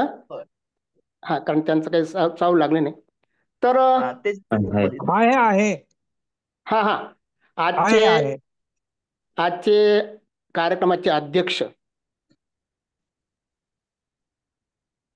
आणि माझे एका काळाचे ज्येष्ठ शिष्य, म्हणजे मी प्राथमिक शाळेत होतो, पण त्या देशात फार कमी काळ होतो, परंतु त्या कमी काळामध्ये हे मुलं, काही मुलं त्या शाळेत होते, 8वी 9वी 10वीत वगैरे. तर गंमत अशी आहे, तर अध्यक्षापासून तर आपले आजचे संयोजक, तसंच डी.पी. जाधव सर, त्याचप्रमाणे चौधरी सर, बैरागी सर, माझा मित्र संजय आणि माझे मित्र द्रष्णाळे आणि कबीर आणि माझ्याविषयी इतका आत्मीयता असणारा आणि मला आपल्या घरी येणारा, घरी या अर्थाने बोलतोय, घरी म्हणजे प्रत्यक्ष घरी नाही, कारण अंधजन हे माझं घर आहे. आणि तू कुठे रे बाबा, त्या अमेरिकेत राहतो, भारतात ये, भारतात सुद्धा तुझी गरज आहे असं म्हणणारा रियाज. आणि त्याला त्याची विनंती ऐकून जे आत्मचरित्र खरं म्हणजे माझ्या थोड्या एका चुकीमुळे आपल्या अंधांपासून लांब राहिलं, ते अंधांपर्यंत पोहोचवण्याचं काम प्राची मॅडम आणि आणखी कोणी राहिला असेल तर त्यांना उद्देशून मी थोडक्यात बोलणार आहे. कारण मी काय केलं हे तुम्ही वाचायचं आहे. कारण पिक्चरची स्टोरी सांगितलं तर काही मजाच नाही, पिक्चर कोणी बघणारच नाही. त्याकरता छोटंसं ट्रेलर सांगणं हेच महत्वाचं असतं. आता मी सर्वात प्रथम तुमची सगळ्यांची माफी मागतो की एक विशिष्ट ध्याने मी अन्न क्षेत्रापासून थोडंसं बाजूला राहून मस्त मीटिंग डोळस जगामध्ये अन्न काय करू शकतो हे डोळस जगाने मान्य करावं. आणि म्हणून मी अगदी या ध्येयाने प्रत्येक क्षेत्रात डोळसांशी स्पर्धा केली. आणि खरं सांगतो, तुम्ही जर चमकलात तर हे जग आपल्याला जवळ करतं, हा माझा प्रत्यक्ष अनुभव आहे. आणि दुसरी गोष्ट, कर्मण्यवाधिकारस्ते मा फलेषु कदाचन मा कर्मफल हेतुर्भुर मा ते संगस्त्व कर्मणी. तुम्ही तुमचं ध्येय निश्चित ठरवा आणि ते कार्य करा. ते किती प्रसिद्ध होतं, काय प्रसिद्ध होतं, कोण त्याला जाणतं, किंबहुना दुसऱ्याने जाणून घ्यावं ही माझी कधी तशी म्हणजे स्वतःहून धडपड नाही केली. सहज मिळालं तेच घेतलं. विद्यार्थ्यांनाही माहिती आहे, माझ्याबरोबरच्या शिक्षकांनाही माहित आहे की मी कुठेही काहीही केलं नाही. पण खरं सांगतो, ह्या जगात म्हणजे माझं वैयक्तिक म्हणून नाही म्हणत, पण जनरल विधान करतो, सद्गुणांची चाड जरूर आहे. कृपा करून आता प्रश्न द्रष्टाने म्हटलंय, ज्या दिलासा बंधुत्वाचा या अपंग जीवनाला सांगते मी हेलन केलर. तर खरोखर सांगतो, ही ओळ माझ्या स्वतःच्या बाबतीत समाधाने खरोखर मला दिलासा नव्हे तर खूप खूप मान दिलाय. तुम्हाला गंमत सांगतो की माझे 5 कविता संग्रह, ज्योती कलश, चैतन्य चक्षु, दृष्टी पलाट, दूरदृष्टी आणि प्रतिभेचे नंदनवन हे 5 कविता संग्रह, तसंच पान हिरवे या मनाचे हा गधळ संग्रह आणि काळोखातली प्रकाशवाट हे आत्मचरित्र प्रचंड प्रतिसादाने विकलं गेलं. स्पष्ट सांगतो, लोकांनी विकत घेतलं. काळोखातील प्रकाशवाट हे आत्मचरित्र 1917 साली 2 ठिकाणी प्रकाशित झालं. एक तर धुळ्याला सुवर्ण महोत्सवी वर्षात, म्हणजे मी ज्या शाळेचा विद्यार्थी होतो डोस असताना प्राथमिक शिक्षणात, तर त्या शासकीय विद्यानिकेतनचा तो सुवर्ण महोत्सव उत्सव होता, कार्यक्रम होता. आणि त्या कार्यक्रमात संपूर्ण महाराष्ट्रातले 4ही पब्लिक स्कूलचे आज त्यावेळेचे विद्यार्थी आज सगळे डॉक्टर, आमदार, खासदार वगैरे. उदाहरणार्थ तुम्हाला द्यायचं तर विनय सहस्रबुद्धे, नंतर संजय केळकर, उल्हास पाटील हे खासदार आमदार मंडळी, त्याचप्रमाणे परदेशी गेलेले डॉक्टर्स, इंजिनियर्स कारण गंमत कशी माहिती आहे का, ती शाळा अतिशय निवडक मुलांसाठी होती, परंतु माझ्या अंधत्वामुळे मला पुढे त्यांच्यासारखी प्रगती नाही करता आली.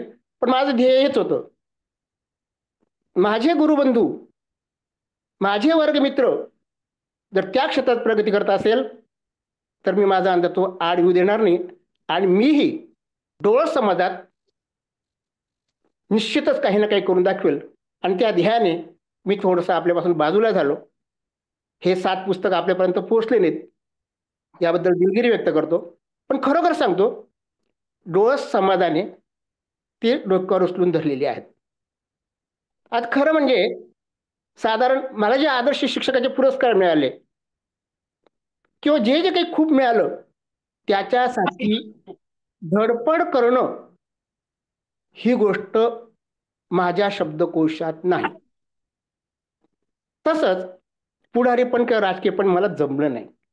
आणि त्यामुळे जे जमेल ते केलं, म्हणजे स्वतः जास्तीत जास्त प्रगती करून अंध काय करू शकतो हे दाखवण्यासाठी मी स्वतःच प्रयत्न केला. दाखवण्यासाठी म्हणण्यापेक्षा स्वतः करून दाखवलं. म्हणजे अशा प्रकारे की आपण इतकं काम करावं, माझ्याविषयी नाही म्हणत, प्रत्येका विषय म्हणतो की न लगे चंदना सांगावा परिमळ, वनस्पती मेळ हा कारुणी. चंदनाला सांगावं लागत नाही की अरे बाबा ह्या जंगलामध्ये इथं चंदन आहे. त्याचा सुवासच इतका दूर दूर पसरतो तर सगळ्या वनस्पतींना कळतं की इथंच चंदन आहे. अर्थात हे माझ्याविषयी नाही सांगत मी, तर असं माणसाने प्रयत्न केला पाहिजे, असा प्रयत्न केला पाहिजे. नाही तिथं माग, तिथं माग, तिथं माग. आणि खरं सांगतो की फार मागून कधी कधी हेळसाण होण्याची शक्यता असते. तुम्ही तुमचं कार्य करत राहा, खूप कष्ट करा, खूप कष्ट करा, म्हणजे लोक तुम्हाला डोक्यावर घेतील. काळोखातील प्रकाश वाटच्या पहिल्या 1000 आवृत्ती संपल्या, म्हणजे 1000 पुस्तक संपले पहिल्या आवृत्तीचे. ते जानेवारी 17 धुळ्याला प्रसिद्ध झालं. नंतर नाशिकला एप्रिल 17 प्रकाशित झालं. आणि त्यानंतर पहिली आवृत्ती संपल्यामुळे 94 अखिल भारतीय संमेलनामध्ये नाशिक येथे आत्मचरित्राची दुसरी आवृत्ती प्रकाशित झाली. आणि त्यामुळे ती महाराष्ट्रभर सर्व दूर गेलेली आहे. आणि मला अभिमान वाटतो, नाशिकचा प्रत्येक साहित्यिक किंवा खानदेशातला प्रत्येक साहित्यिक मला ओळखतोच. परंतु या व्हॉट्सअपमुळे म्हणजे एवढं बरं केलं मी की सेवानिवृत्त झाल्यानंतर अधीक्षक म्हणून सेवानिवृत्त झालो मी. आता हे सुद्धा पद कुठल्याही प्रकारचा काही प्रयत्न करता किंवा नाशिकच्या शिक्षण खात्याने दिलेला आदर्श शिक्षकाचा पुरस्कार समाज कल्याण मधील अंध शिक्षकाला मिळणं हे किती दुरापास्त आहे. पण एका इन्क्रिमेंटसह त्यांनी स्वतःहून सीओने स्वतःहून जाहीर केलं नाही. शिक्षण खात्यातील लोकांना देणार, पण त्यांच्याबरोबर मी या समाज कल्याण खात्याला अपवाद म्हणून मी ते देणार आहे. तर हे काय घडलं, आणि ह्या आधी पुरस्कार जाहीर झाला आणि मग काहीतरी औपचारिकता म्हणून तिथं ते 7 फायली, कारण 7 परीक्षक असतात, तर 7 परीक्षांसाठी 7 फायली तयार पाहिजेत म्हणून माझ्याकडे कागदपत्र मागण्यात आली. माझ्या क्लर्कला मागण्यात आली, आमच्या क्लर्कला, की सरांचे कागदपत्र घेऊन त्यांना घेऊन या. असं असं त्यांना आम्ही ऑलरेडी पुरस्कार जाहीर केला. ही क्षमता जर आपल्यामध्ये असेल तर या जगात कुठेही अपंगत्वाला दोष देणार का सहानुभूती नकोच आहे, दया नकोच आहे, मान पाहिजे. आता मात्र मान पाहिजे. आणि मी माझ्या विद्यार्थ्यांविषयी, मग ते कुठली असो, सोलापूरचे असो, पुण्याचे असो, नाशिकचे असो, हे विद्यार्थी जेव्हा आज बँकिंग क्षेत्रात अगदी नेत्रदीपक कामगिरी करतायत, डेप्युटी मॅनेजर पर्यंत करतायत, त्यावेळेस माझं ऊर अभिमानाने भरून येतं. खरं सांगतो की तंत्रज्ञानामुळे आजची पिढी, आजचा अंध हा कुठल्याही क्षेत्रात कसल्याही प्रकारे कमी पडेल याची तीळ मात्र शक्यता नाही. कुठेच कमी नाही, कुठेच कमी नाही. आणि माझी खात्री आहे वरचेवर असंच अंध हा शब्दच राहणार नाही. अंध आणि डोस हे एकच होतील. अंधत्व हे अपंगत्व न्यून ठरेल, नगण्य ठरेल, अशी माझी मी देवाजवळ प्रार्थना करतो. आता दुसरी गोष्ट अशी की शिक्षण, साहित्य आणि कविता याबरोबर तुम्हाला गंमत सांगतो. ब्रेल लिपीला मी खूप जपलं आणि आजच्या कार्यक्रमाच्या निमित्ताने ब्रेल लिपीच्या बाबतीत रियाज सांगितली ती गोष्ट खरे. आणि रियाज, शिक्षकांना ब्रेल लिपी येत नव्हती असं नाही. शिक्षक सगळे ज्येष्ठ होते, मी सगळ्यात लहान होतो आणि मी खंबीरपणे सांगतो की ते ब्रेल लिपीत अतिशय पडत होते. स्वतः स्पर्धेत बक्षीस मिळवण्याची क्षमता त्यांच्यात होती, परंतु फक्त कंटाळा आणि व्यसनाधीनता.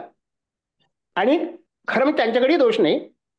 त्यांचे तथाकथित जे स्पष्ट बोलतो मी, त्या तथाकथित अधीक्षक जे होते त्यांचे जे वळण, मी नाशिकच्या शाळेबद्दल बोलतोय, त्याने नाव घेतलं नाही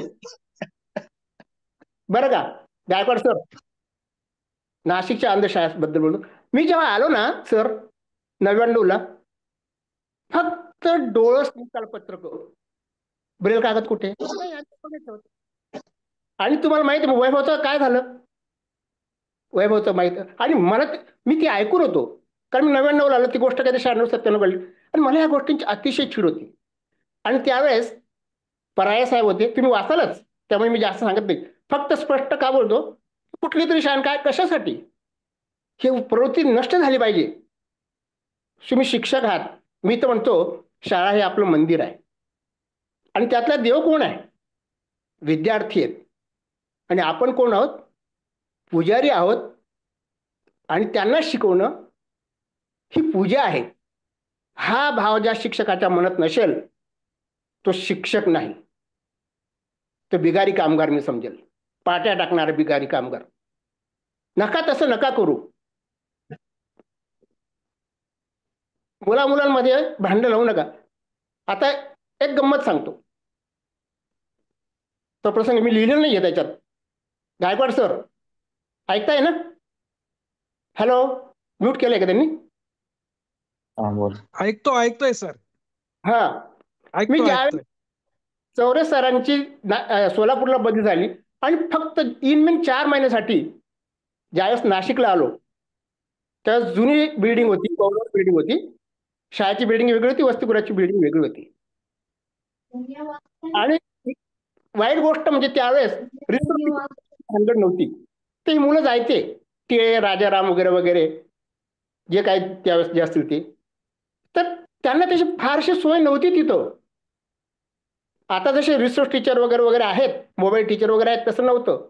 पण त्या मुलांनी जिथं डोसमध्ये अभ्यास, त्या डोस शिक्षक होतील ते करत. आणि त्यामुळे काय व्हायचं की मुलांना गणित, 7वीचं गणित वगैरे फारसं समजत नव्हतं आणि इंग्रजी सुद्धा समजत नव्हतं. आणि ही कुणकुण मला अक्षरशः, आणि मला माहित होतं मी 4 ते 5 महिन्यात आपला चौरे बाबा हा अगदी पोचलेला माणूस आहे राजकीय दृष्ट्या, हा आपल्या इथून हक्कलपट्टी केल्याशिवाय राहणार नाही. हा प्रसंग नाही लिहिला मी, हा प्रसंग नाही लिहिला बरं का, आत्मचित्रात नाही, हा सुटला माझ्याकडून. पण नको काही फारसं सगळं, पण तरी सांगतो कशासाठी सांगतो लक्षात घ्या.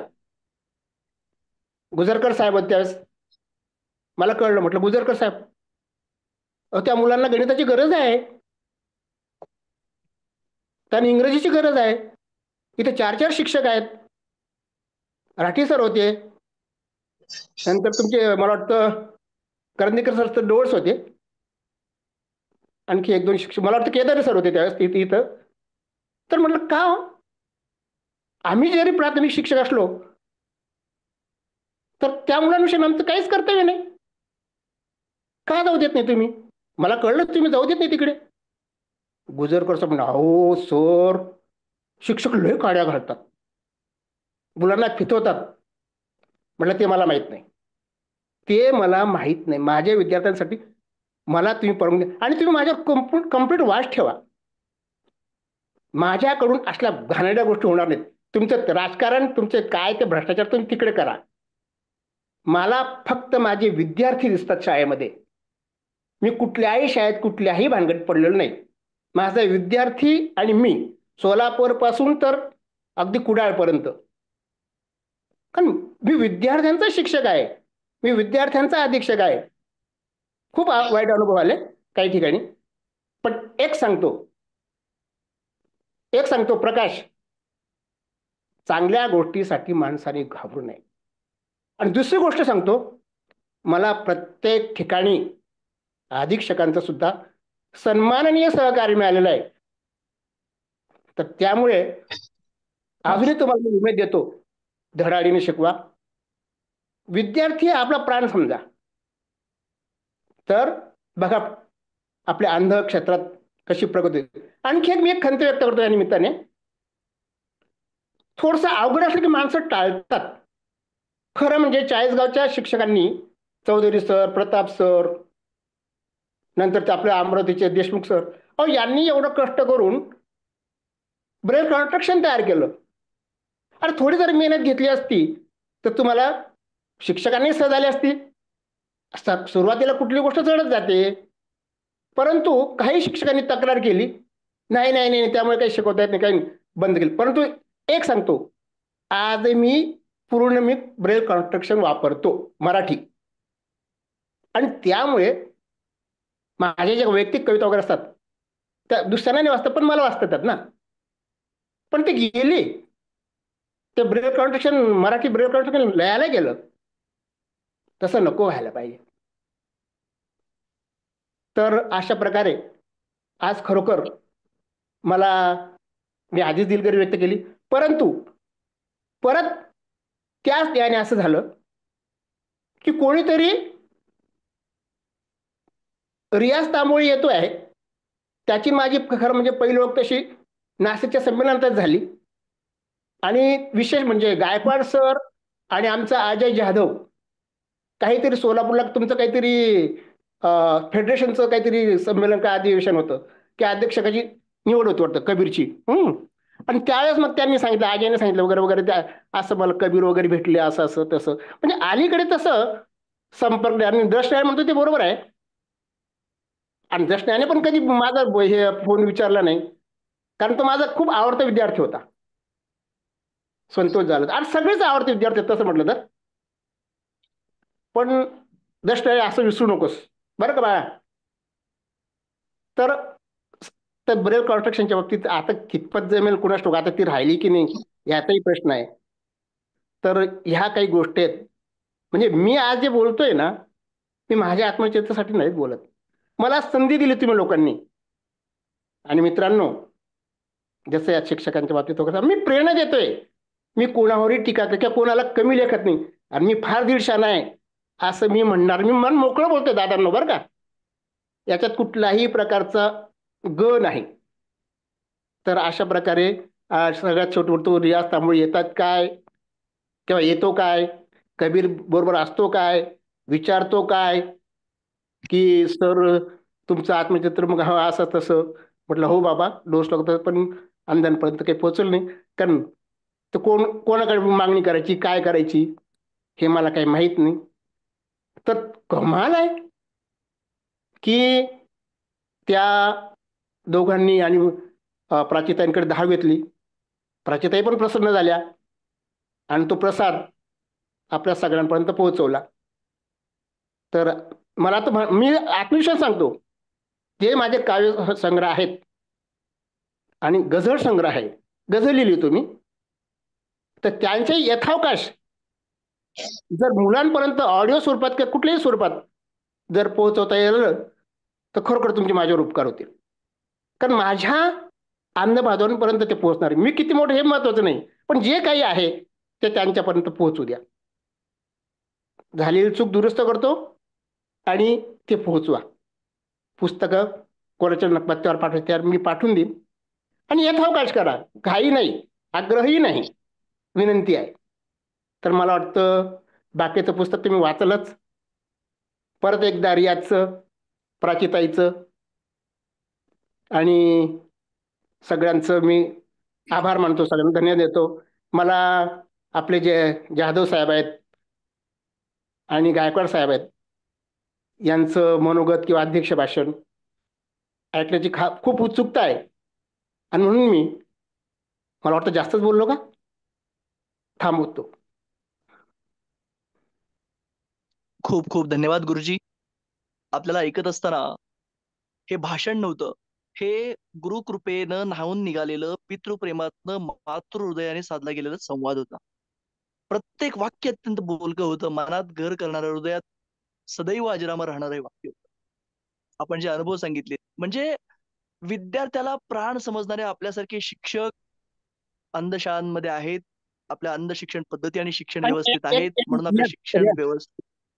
रियाज हॅलो. प्लीज बोला. हा, फक्त येस येस माझं एक राहिलं की आपल्यासाठी एक छोटीशी कविता सादर करतो. त्या प्लीज कवितेत प्लीज सगळं प्लीज. सार आहे. Yes sir. चालेल. हं. नक्की नक्की सर, आवडेल. कवितेचं नाव आहे चैतन्य चक्षु. चैतन्य चक्षु अपुले जागे सदैव ठेवू, अंधत्व भेदुनी हे जगणे सतेज ठेवू. चैतन्य चक्षु अपुले जागे सदैव ठेवू, अंधत्व भेदुनी हे जगणे सतेज ठेवू. शिखरास उंच पाहू, पंखात जिद्द ठेवू. शिखरास उंच पाहू, पंखात जिद्द ठेवू. ध्येयास गाठण्याला उत्तुंग झेप घेऊ. नैराश्य टाळण्याला गाणे मधुर गाऊ. अंधत्व भेदुनी हे जगणे सतेज ठेवू. सृष्टी दिसेन काही, मज मान्य न्यूनताही. सृष्टी दिसेन काही, मज मान्य न्यूनताही. दैवास दोष द्यावा, ऐसे न यात काही. जन्मास पाहण्याची, जन्मास पाहण्याची दृष्टी सकार ठेवू. अंधत्व भेदुनी हे जगणे सतेज ठेवू. आता पुढच्या कविता ओळी नीट ऐका. स्वार्थांध हो कुणी, नेत्रांध हो कुणी हा प्रारब्ध जीवनाचा. नेत्रांध हो कुणी हा प्रारब्ध जीवनाचा. स्वार्थांध वासनांध हा दोष मानता. नेत्रांध कुणी हा, नेत्रांध हो कुणी हा प्रारब्ध जीवनाचा. स्वार्थांध वासनांध हा दोष मानवाचा. टाळून या विकारा गुणवान सर्व होऊ. अंधत्व भेदुनी हे जगणे सतेज ठेवून. शेवटचा कडवं. काही असे करू की दीपवू अखिल विश्व. काही असे करू की दीपवू अखिल विश्व. म्हणतील अंध असुनी झाला प्रकाश पर्व. अंधार आवसेचा दीपावलीत भुषवू. अंधत्व भेदुनी हे जगणे सतेज ठेवू. धन्यवाद. वाह वाह, क्या बात आहे सर. खरं तर मी रोजच तुमच्या कविता वाचतो. तुमच्या बहुतांशी कविता गेय असतात, कित्येकांनी त्या कविता गायलेल्या असतात त्यांच्या सुमधुर स्वरात. आज तुमची कविता तुमच्या आवाजात ऐकण्याची संधी मिळाली, खूप आनंद वाटला. खरं तर अनेक ज्येष्ठ साहित्यिकांनी कविता या शब्दाचा काय अर्थ सांगितला आहे त्या खोलात मी नाही जात. करुणा वगैरे त्यांनी सांगितलं, परंतु ही कविता ऐकताना ज्या तेजाबद्दल आपण बोललात, ज्या उत्साहाबद्दल आपण बोललात, ज्या पंखातल्या बळाबद्दल आपण बोललात, ते ऐकताना आपल्या कवितेतील ओळ माणसाला काय शिकवते हे जर मला एका वाक्यात सांगायचं, खरं तर मी जाधव साहेबांना आणि गायकवाड सरांना ऐकायला खूप उत्सुक आहे आपल्या सगळ्यांप्रमाणे. एका वाक्यात जर मला सांगायचं असेल तर कल्याण करून घेणाऱ्या ओळींच्या आधारे होणारा विकास आणि त्या विकासात सुद्धा आपण तारतम्यानं आपलं जीवन जगणं, म्हणजे कल्याण, विकास आणि तारतम्य ही त्रिसूत्री घेऊन जन्माला येणारी आपली कविता असते. प्लीज बाकी म्यूट करा. तुमच्याबद्दल काही विशेष काही माहिती असेल तर ते तुम्ही सांगू शकता. येस स्पीकर बंद ठेवायचा आहे, कंटिन्यू स्वतःचा स्पीकर चालू ठेवायचा नाहीये. आणि आपण बोलणं झाले की प्लीज बाकी म्यूट ठेवा, म्यूट करा. एखादा जर फोन बोलत असेल तर दुसऱ्याने जरी समजा स्पीकरवर केला असेल तर लगेच त्या व्यक्तीला बोलू द्यायचं आणि आपण जर 2 मिनिट थांबायचं. 1 मिनिट लेडीज दोघं असतील तर लेडीज फर्स्ट प्रथम लेडीजला बोलू द्या आणि 2 मिनिट तुम्ही थांबा, त्यांचं संपल्यावर मग तुम्ही बोला. म्हणजे ते 2 जणांचे स्पीकर ठेवले की मध्ये प्रॉब्लेम येतात. बरेचसे ग्रामीण भागातून आपले दिव्यांग बांधव जोडलेले आहेत जिथे रेंज प्रॉब्लेम असतो.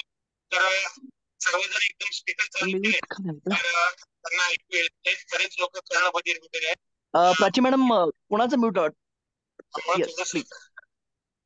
आणि परदेशी आपले बघतो 10 मिनिटांमध्ये आपण मीटिंग चालू करूया. आणि नावकर साहेब जॉईन झालेले आहेत का? नावकर साहेब आला असेल तर थोडे जरा अश्विनी सोमवारकर का कोणी आहे त्याचे? Ashwini madam, Ashwini Shambharkar madam. आणि अश्विनी सोमवारकर.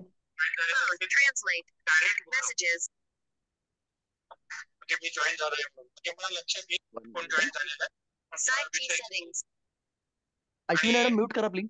जॉईन झालेलं असेल तर ठीक आहे, नो प्रॉब्लेम. भारत विकास Voice record, white WhatsApp, YT music, YT music, YT music, WhatsApp. तो विषय घेत होत थोड्या वेळ. ठीक आहे, मी करतो. Five all technology for blind. 6 आणि अर्ध्या झालं. येस, माझा आवाज येतोय सगळ्यांना? हो येतोय. तर मी सांगत हे होतो, आदरणीय काशीनाथ सरांची प्रत्येक कविता कल्याणाच्या वाटेवर विकासात्मक दृष्टिकोन ठेवून जाताना सुद्धा तारतम्य बाळगून जीवन जगण्याचा कानमंत्र देणारी असते.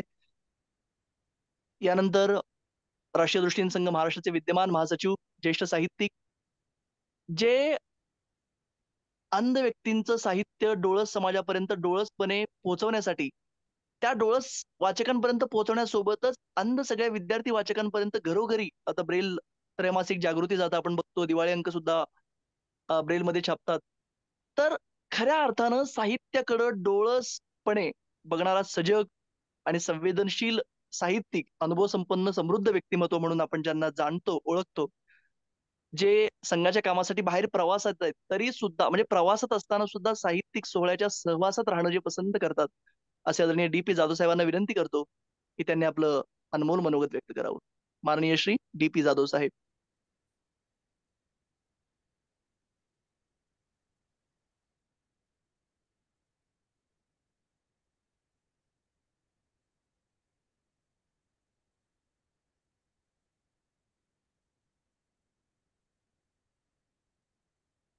आदरणीय जाधव साहेब, आवाज येतोय माझा? कैलास पाटील सर.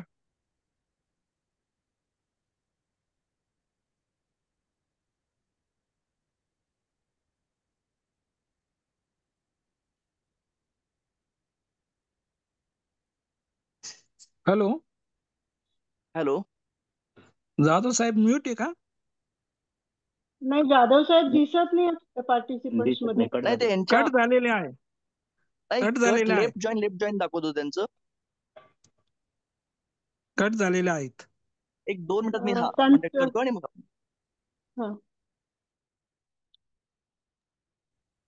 तोपर्यंत मी विनंती करतो प्राची गुजर मॅडमना, ज्यांची वाणी खऱ्या अर्थानं आपल्या प्रत्येकाच्या यशात लाख मोलाची ठरते, अशी यशोवाणी. त्यांनी आपल्यासाठी शेकडो पुस्तकं आजपर्यंत वाचली. हे पुस्तक ध्वनिमुद्रण करतानाचे त्यांचे जे अनुभव आहेत ते त्यांनी आपल्या अनमोल वाणीत व्यक्त करावेत. प्राची गुजर मॅडम.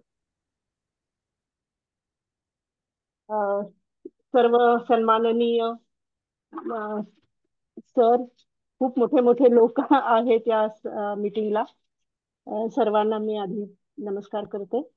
आणि खरं सांगायचं तर हे पुस्तक वाचणं हा माझ्यासाठी एक खूप उत्तम अनुभव होता. खूप छान वाटलं. म्हणजे खूप पुस्तकं वाचली जातात. तरी पण हे पुस्तक असं मलाच वाटत होतं की हे लवकर संपू नये. म्हणजे एकीकडे वाटत होतं संपावं पण अजून पण हे चालू राहावं, इतकं ते छान आहे.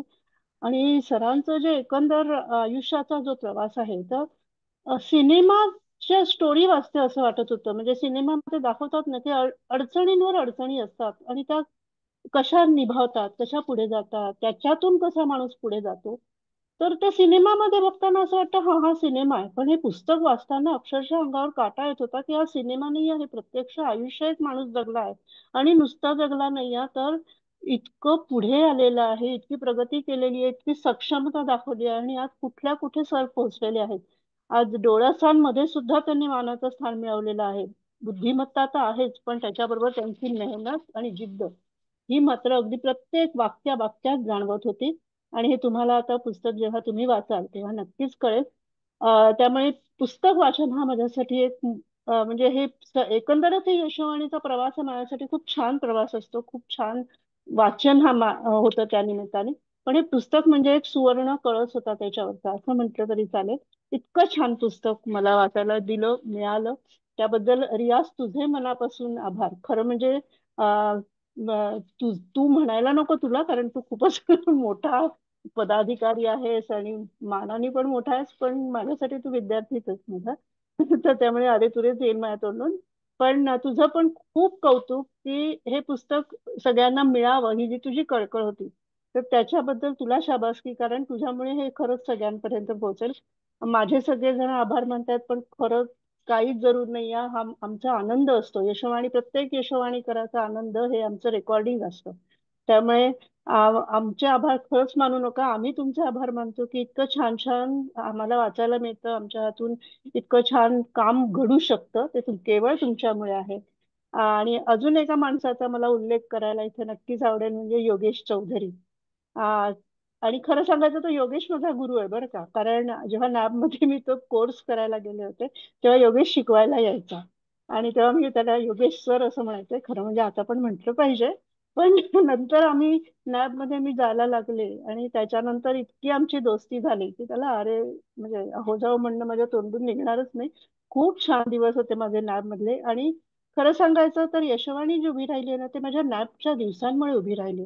मला लॅबमध्ये इतकं छान ट्रीटमेंट मिळाली, सगळ्यांकडून इतकं प्रेम मिळालं आणि सगळ्यांनी इतकं कौतुक केलं आणि सगळं शिकवलं. आटलेकर सर आहे, योगेश आहे, जगदीश आहे, यांनी मला खूप शिकवलं. आणि इतकी छान दोस्ती झाली, ते वातावरण आणि सक्षमता, मुख्य म्हणजे मला तुमच्यातली सक्षमता या लोकांमुळे दिसली. तर त्यामुळे आणि म्हणूनच आज काम करताना यशोवाणीचं हेच हे आहे उद्दिष्ट डोळ्यासमोर की हे सक्षम आहे, यांना फक्त थोडासा सपोर्ट आपण करायचा आहे, बाकी काहीही नाही, हे लक्षात आलं. त्यामुळे योगेश खूप छान वाटलं तुझं बोलणं ऐकून पण. आणि काशीनाथ महाजन सरांबद्दल काय सांगावं, त्यांचं आणि माझं फोनवर पण बोलणं झालं पुस्तक झाल्यानंतर. पण सरांचे खरंच मनापासून आभार आणि तुम्हा सर्वांचे आभार की तुमच्यामुळे आम्हाला एक छान काम करायला मिळत आहे. धन्यवाद. खूप खूप धन्यवाद मॅडम. मॅडम कमी बोलतात आणि अधिक काम करतात. म्हणजे त्यांचा आवाज व्यासपीठावरच्या कार्यक्रमात कमी आणि ध्वनिमुद्रणातला आवाज अधिक ऐकायला मिळतो. हे त्यांचं मोठेपण आहे आणि महात्म्य सुद्धा आहे. आपण ज्यांना ऐकण्यासाठी उत्सुक आहोत ते आदरणीय DP जाधव साहेबांना विनंती करतो. ते जोडले गेलेत. जाधव साहेब, माझा आवाज येतोय आपल्यापर्यंत?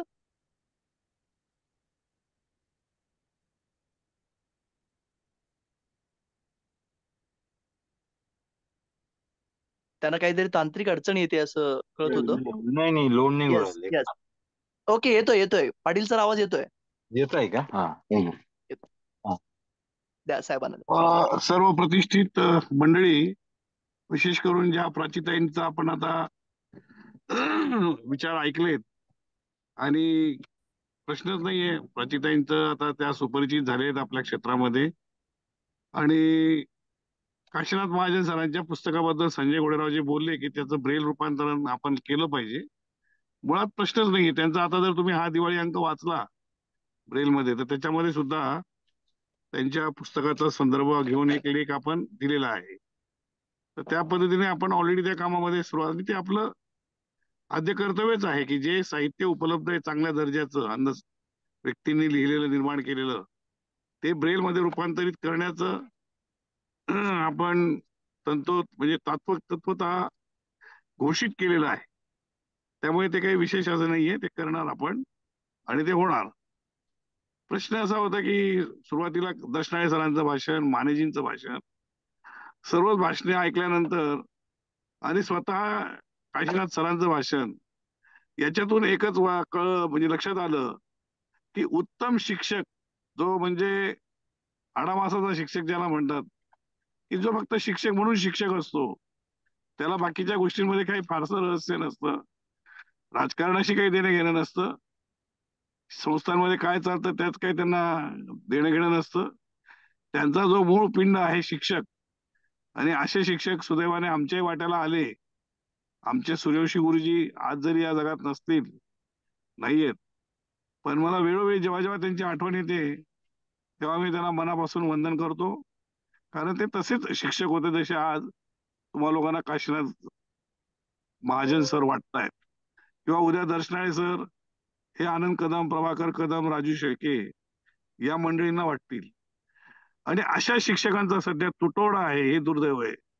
कारण शिक्षक आता काय करतायत, मोठ्या प्रमाणावर देवाणघेवाण नोकऱ्या मिळत असल्यामुळे मी आता झालं, माझं काम झालेलं आहे, माझं तेवढंच काम आहे, रेकॉर्डिंगला फक्त म्हणजे त्याला म्हणतात ना, कपिल देव एका ठिकाणी म्हटले होते की मनापासून बॉलिंग करणं वेगळं आणि केवळ टाकायची म्हणून बॉलिंग टाकणं वेगळं. तर तसा प्रकार जेव्हा होतो तेव्हा गोंधळ होतो. शिक्षक केवळ व्यवसाय म्हणून पोट भरण्यासाठी जर तो शिक्षक होत असेल तर विद्यार्थ्याचं भवितव्य उज्ज्वल असू शकत नाही. त्यासाठी काशीनाथ महाजन, दर्शनाळे गुरुजी, आमचे सूर्यवंशी गुरुजी, असे हिलाल चप्पाळ सारखे असे बरेच काही नाव घेण्यासारखे शिक्षक आहेत की ते खरोखर समर्पित होते म्हणून काही गुरुजी लोक ठरले. आज ठोंबरे गुरुजी या जगात नाही आहेत, पण ठोंबरे गुरुजीने विदर्भामध्ये जे अन्न मंडळी तयार केली, मग ते हंडे असतील, प्रभाकर धाकडे असतील, अजून काय असतील, अनेक आजही जे सतीश शेंडे सारखे, तुम्ही कुठे जा विदर्भातले मंडळी बघा, त्यांना संगीतातलं काही ना काही ज्ञान असतंच.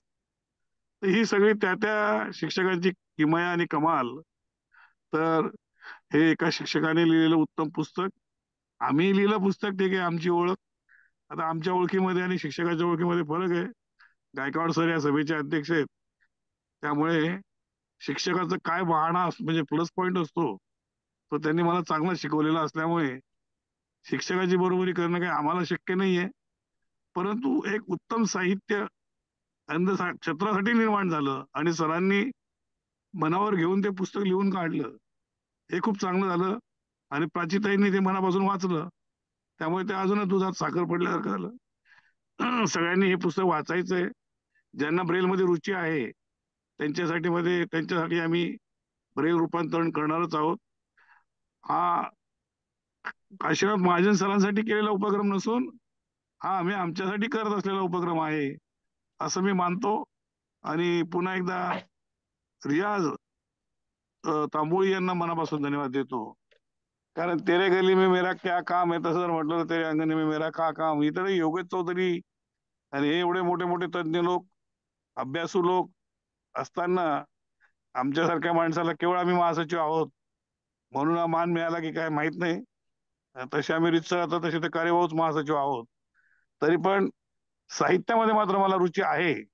आता मी किती सक्षम साहित्यिक आहे, किती सफल साहित्यिक आहे ते मला माहित नाही, पण मी कथा लिहिण्यामध्ये रस घेतो. पटो ना पटो कोणाला तरी मी माझ्या कविता लिहित राहतो. माझं पुस्तकही मी लिहून काढलंय आणि पुन्हा गोल्डन ज्युबलीच्या आमच्या संघाच्या कारकिर्दीत माझी 3री आवृत्ती मी पुन्हा सुधारित पद्धतीने प्रकाशित करणार आहे, डोळसमध्येही आणि ब्रेलमध्येही. आणि पुन्हा जर काही एखादं साहित्य लिहून काढता आलं तर तेही काढणार आहे. धन्यवाद. Thank you very much.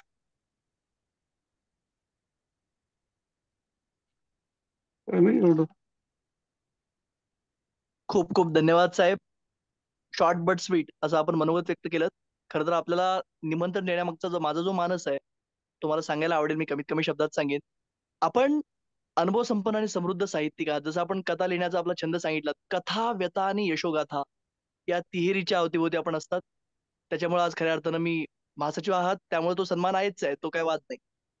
परंतु खऱ्या अर्थानं एका साहित्यिकाला अशा ज्या अंध प्रवर्गातल्या अंध प्रतिभावंतांच्या प्रतिभेकडे डोळसपणे बघण्याचं धाडस करतो, त्या उद्देशानं आपण निमंत्रित आहात. आपला कार्यक्रम खूप लांबला आहे.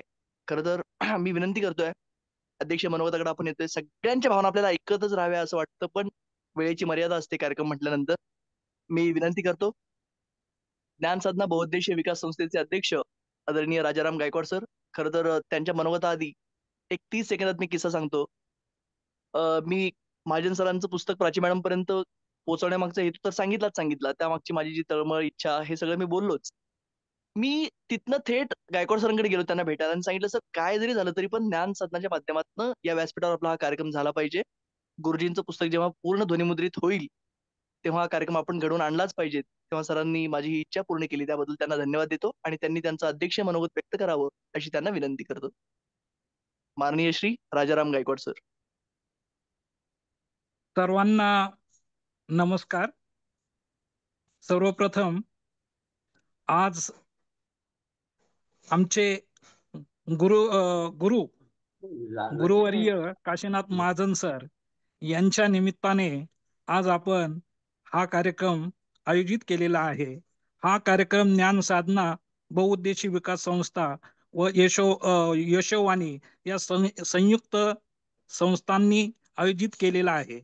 आज या कार्यक्रमासाठी उपस्थित असलेल्या अंधांच्या नयन अशा प्राचीताई, आमचे गुरुवर्य काशीनाथ महाजन सर, आदरणीय आमचे जाधव सर, ज्यांच्या प्रत्यक्ष अप्रत्यक्ष तालमीमध्ये आम्ही तयार झालेलो आहोत आणि ज्यांच्या माध्यमातून हा कार्यक्रम संपन्न होत आहे, असा रियाज, संजय घोडेराव, योगेश चौधरी, दर्शनाळे सर, या सर्व मान्यवरांच्या प्रती मी प्रेमपूर्वक नमस्कार आणि आजच्या माझ्या अध्यक्षीय भाषणाच्या साठी सुरुवात करत आहे. अत्यंत मला हा बहुमान आपण दिला त्याबद्दल संयोजकांचे मी मनापासून आभार व्यक्त करतो. कृतिशील शिक्षक आणि निष्ठावान, कर्तृत्वानापेक्षा निष्ठावान शिक्षक कसा असावं याचं ज्वलंत उदाहरण आपले काशीनाथ महाजन सर, त्यांनी ज्या भावना व्यक्त केलेल्या आहे त्या भावनांशी मी पूर्णपणे सहमत आहे. कारण मी त्यांना जवळजवळ गेली 86-87 पासून आज तागायत परिचित आहे, ओळखत आहे. महाजन सरांच्या प्रत्यक्ष सामान्य व्यक्तींमध्ये जे साहित्य निर्माण केलेलं आहे त्या साहित्याच्या कार्यक्रमाच्या अनुषंगाने मी देखील उपस्थित होतो. त्यांचा ज्योती कलश हा जो काव्यसंग्रह आहे, आज मला माहीत आहे गायकवाड यांची आठवण येते. त्यांच्या अथक प्रयत्नातून तो काव्यसंग्रह नाशिकमध्ये प्रसिद्ध झालेला आहे. आणि अशा काव्य प्रतिभावंत, निष्ठावान आणि साहित्यावर अतूट प्रेम करणाऱ्या कवींचा यथोचित या ठिकाणी काव्य आत्मचरित्र ध्वनिमुद्रित करण्याचं जे आपण व्रत हाती घेतले होतं ते केवळ आणि केवळ 15 दिवसामध्ये प्राचीताईंनी आणि रियाजने हे कार्य पूर्णत्वास नेलं. त्याबद्दल त्या दोघांचा पण मी मनापासून आभारी आहे.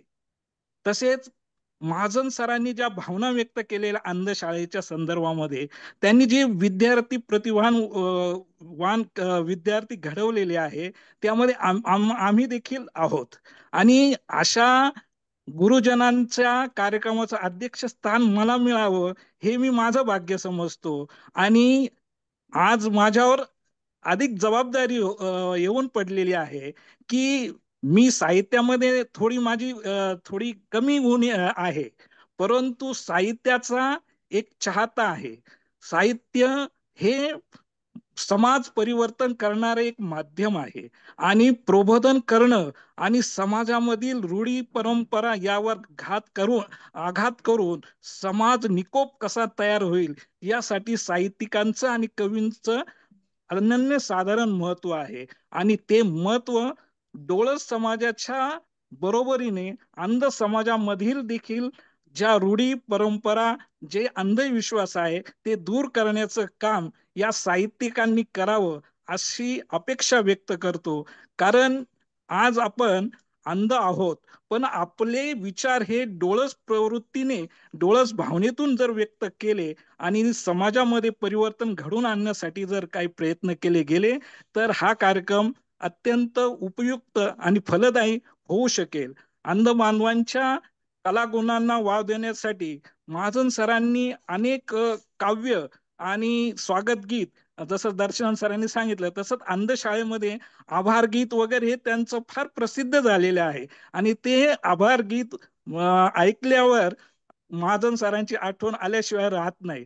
अशा या महाजन सरांच्या प्रती मी अत्यंत भावुक होऊन, माझी अशी इच्छा आहे, आपण सर्वांनी प्रयत्न करूया, आदरणीय जाधव साहेबांच्या सहकार्याने पण करूया, की सरांचं काव्य हे शालेय स्तरावर जर विद्यार्थ्यांना अभ्यासासाठी उपलब्ध जर झालं तर ही फार मोठी या कार्यक्रमाची फलश्रुती असेल.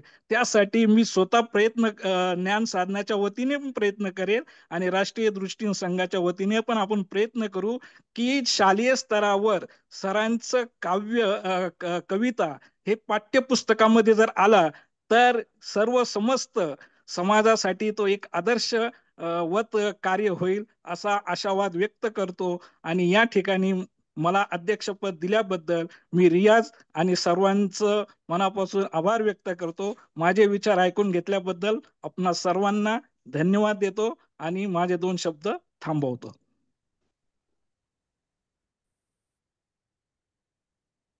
खूप खूप धन्यवाद गुरुजी. आपण अतिशय मौलिक असे आपले विचार आम्हा सर्वांसमोर व्यक्त केलेत. आपल्या मनोगतातलं अत्यंत महत्वपूर्ण वाक्य जर काय होतं तर गुरुवर्य काशीनाथ महाजन सरांचं जे काव्य आहे ते शालेय अभ्यासक्रमात विद्यार्थ्यांच्या प्रगतीला कारणीभूत ठरण्यासाठी त्या पाठ्यपुस्तकात त्याचा समावेश व्हावा, हे खऱ्या अर्थानं होण्यासाठी आपण सगळे प्रयत्न करूयात. म्हणजे तुम्ही शिक्षण क्षेत्राशी निगडीत आहात, माननीय डी पी जाधव साहेबांचा खूप मोठमोठ्या व्यक्तिमत्वांशी संबंध येतो. राष्ट्रीय दृष्टीने संघाची शक्ती एकदा जर एखादी गोष्ट घडवून आणण्यासाठी मागं लागली तर ती गोष्ट 100% घडते, हे आपण जाणतो. तर खर तर ह्या ज्या कविता आहेत, काळोखातील प्रकाश, हे तर आपण सगळे वाचणार आहोत, प्रकाश वाट तो विषय नाही. या कविता म्हणजे एखादी जी कविता लिहिलेली असते एखाद्या पाठ्यपुस्तकात ती एखाद्या इयत्तेपुरती मर्यादित असते. म्हणजे तो जो सिलेबस आहे हा स्टँडर्ड पुरता ओरिएंटेड असतो, मर्यादित असतो. परंतु या जर कविता पाठ्यपुस्तकात आल्या तर हा जीवनक्रम समजून सांगणारी मूल्य सगळ्यांमध्ये रुजवणाऱ्या ठरतील. तर या कार्यक्रमाला अजून खूप जणांना जोडलं जाण्याची इच्छा होती. मी तुम्हा सर्वांची मनोगत सुरू असताना अनेक जणांचे फोन कॉल्स मला यायचे, अरे कार्यक्रमाला आम्हाला जोडलं जायचं आहे, आम्ही प्रयत्न करतोय, आम्हाला तांत्रिक अडचणी येत आहेत. विजुराणा गुजर, पुंडलिक सर या सगळ्यांच्या प्रतिक्रिया पोहोचल्यात. पुंडलिक सरांना आज आवर्जून या कार्यक्रमाला उपस्थित राहायचं होतं. महाजन सरांचे ते विद्यार्थी आहेत, परंतु ते प्रवासात असल्यामुळे त्यांना जोडलं जाणं शक्य होत नाहीये. मी ज्यांना ज्यांना या कार्यक्रमाला जोडलं नाही गेलं, अर्थात त्यांच्या तांत्रिक अडचणीमुळे, त्या सर्वांची दिलगिरी व्यक्त करतो. हा कार्यक्रम आपण ध्वनिमुद्रण स्वरूपात लवकरच प्रसारित करणार आहोत. मी सर्वप्रथम हा कार्यक्रम घडवून येण्यासाठी जी साहित्य कृती कारणीभूत ठरली त्या साहित्य कृतीला वंदन करतो आणि त्या साहित्य कृती निर्मात्यांना मनापासून धन्यवाद देऊन त्यांचं अभिनंदन करतो की अजरामर साहित्य कृती या साहित्य विश्वात आणि अंध प्रवर्गात त्यांनी जन्माला घातली. मी माननीय श्री काशीनाथ महाजन सर यांचे मनापासून आभार मानतो की त्यांनी या ध्वनिमुद्रणाला परवानगी दिली, संमती दिली त्याबद्दल. त्याचसोबत तब्येत ठीक नसताना सुद्धा मॅडमनी अत्यंत महत्वपूर्ण टास्क, म्हणजे एखाद्या व्यक्तीला सांगायचं की हा प्रोजेक्ट आहे, हा प्रोजेक्ट कम्प्लीट केल्याशिवाय पर्याय नाही, त्या वेगानं मॅडमनी हे काम करून दिलं. त्याबद्दल मी मॅडमचे मनापासून आभार मानतो. हा कार्यक्रम घडवून आणण्यासाठी म्हणजे एखाद्या लहान मुलानं बाजारात गेल्यानंतर आईवडिलांकडे हट्ट करावा, ही गोष्ट मला पाहिजे म्हणजे पाहिजे, आणि त्यांनी ती बालहट्ट म्हणून मान्य करावी इतक्या वेगानं मान्य केली गायकवाड सरांनी की नाही हा कार्यक्रम आपण करू म्हणतोयस ना तू, करूया. त्याबद्दल मी गायकवाड सरांना मनापासून धन्यवाद देतो आणि त्यांचे आभार मानतो. सोबत हा कार्यक्रम आज अप्रत्यक्ष आभासी माध्यमात घडवून येण्यासाठी ज्यांच्याकडनं आपल्याला तांत्रिक साह्य लाभलं ते माझे शिक्षक स्नेही श्यामजी मिश्रा यांचेही आभार मानतो. या कार्यक्रमाला जिच्या सुमधुर स्वराने स्वागत गीत आपल्या सगळ्यांना ऐकायला मिळालं ती गायत्री पेद्देंटी, हिचे आभार. कबीर माने सर, प्रकाश द्रष्टाळे सर या दोघांनी एका कॉलवर होकार दिला आणि या कार्यक्रमाला उपस्थित राहून त्यांनी आपल्या भावना व्यक्त केल्या त्याबद्दल त्यांचे. योगेश चौधरी सर, संजय घोडेराव सर, माननीय श्री डी.पी. जाधव साहेब, संजय बैरागी सर यांच्यासह अन्य सगळ्या दिग्गज ज्येष्ठ श्रेष्ठ मान्यवरांचे आभार मानतो. आणि काळोखातील प्रकाशवाट हे आत्मचरित्र आपण सगळे वाचूयात, आपल्या येऊ घातलेल्या युवा पिढीला वाचवूयात आणि त्यासाठी त्यांना वाचायला प्रवृत्त करूयात. जर थांबताना एका वाक्यात मला काय सांगायचं असेल तर आयुष्यात निर्माण झालेला काळोख आपण भेदूयात आणि महाजन सरांसारखी दूरदृष्टी ठेवून प्रकाशवाट शोधूयात. या ओळीसह मी रिया सनीप तांबोळी तुम्हा सर्वांचा निरोप घेतो. मनपूर्वक कृतज्ञता व्यक्त करण्यासोबत थांबतो. शुभरजनी. नमस्कार.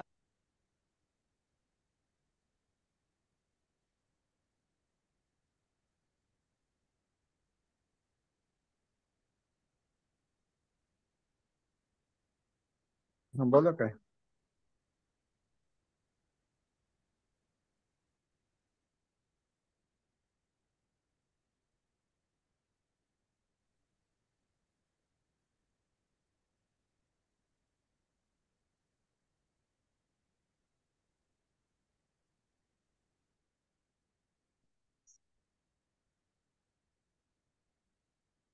मग ते नाही होत.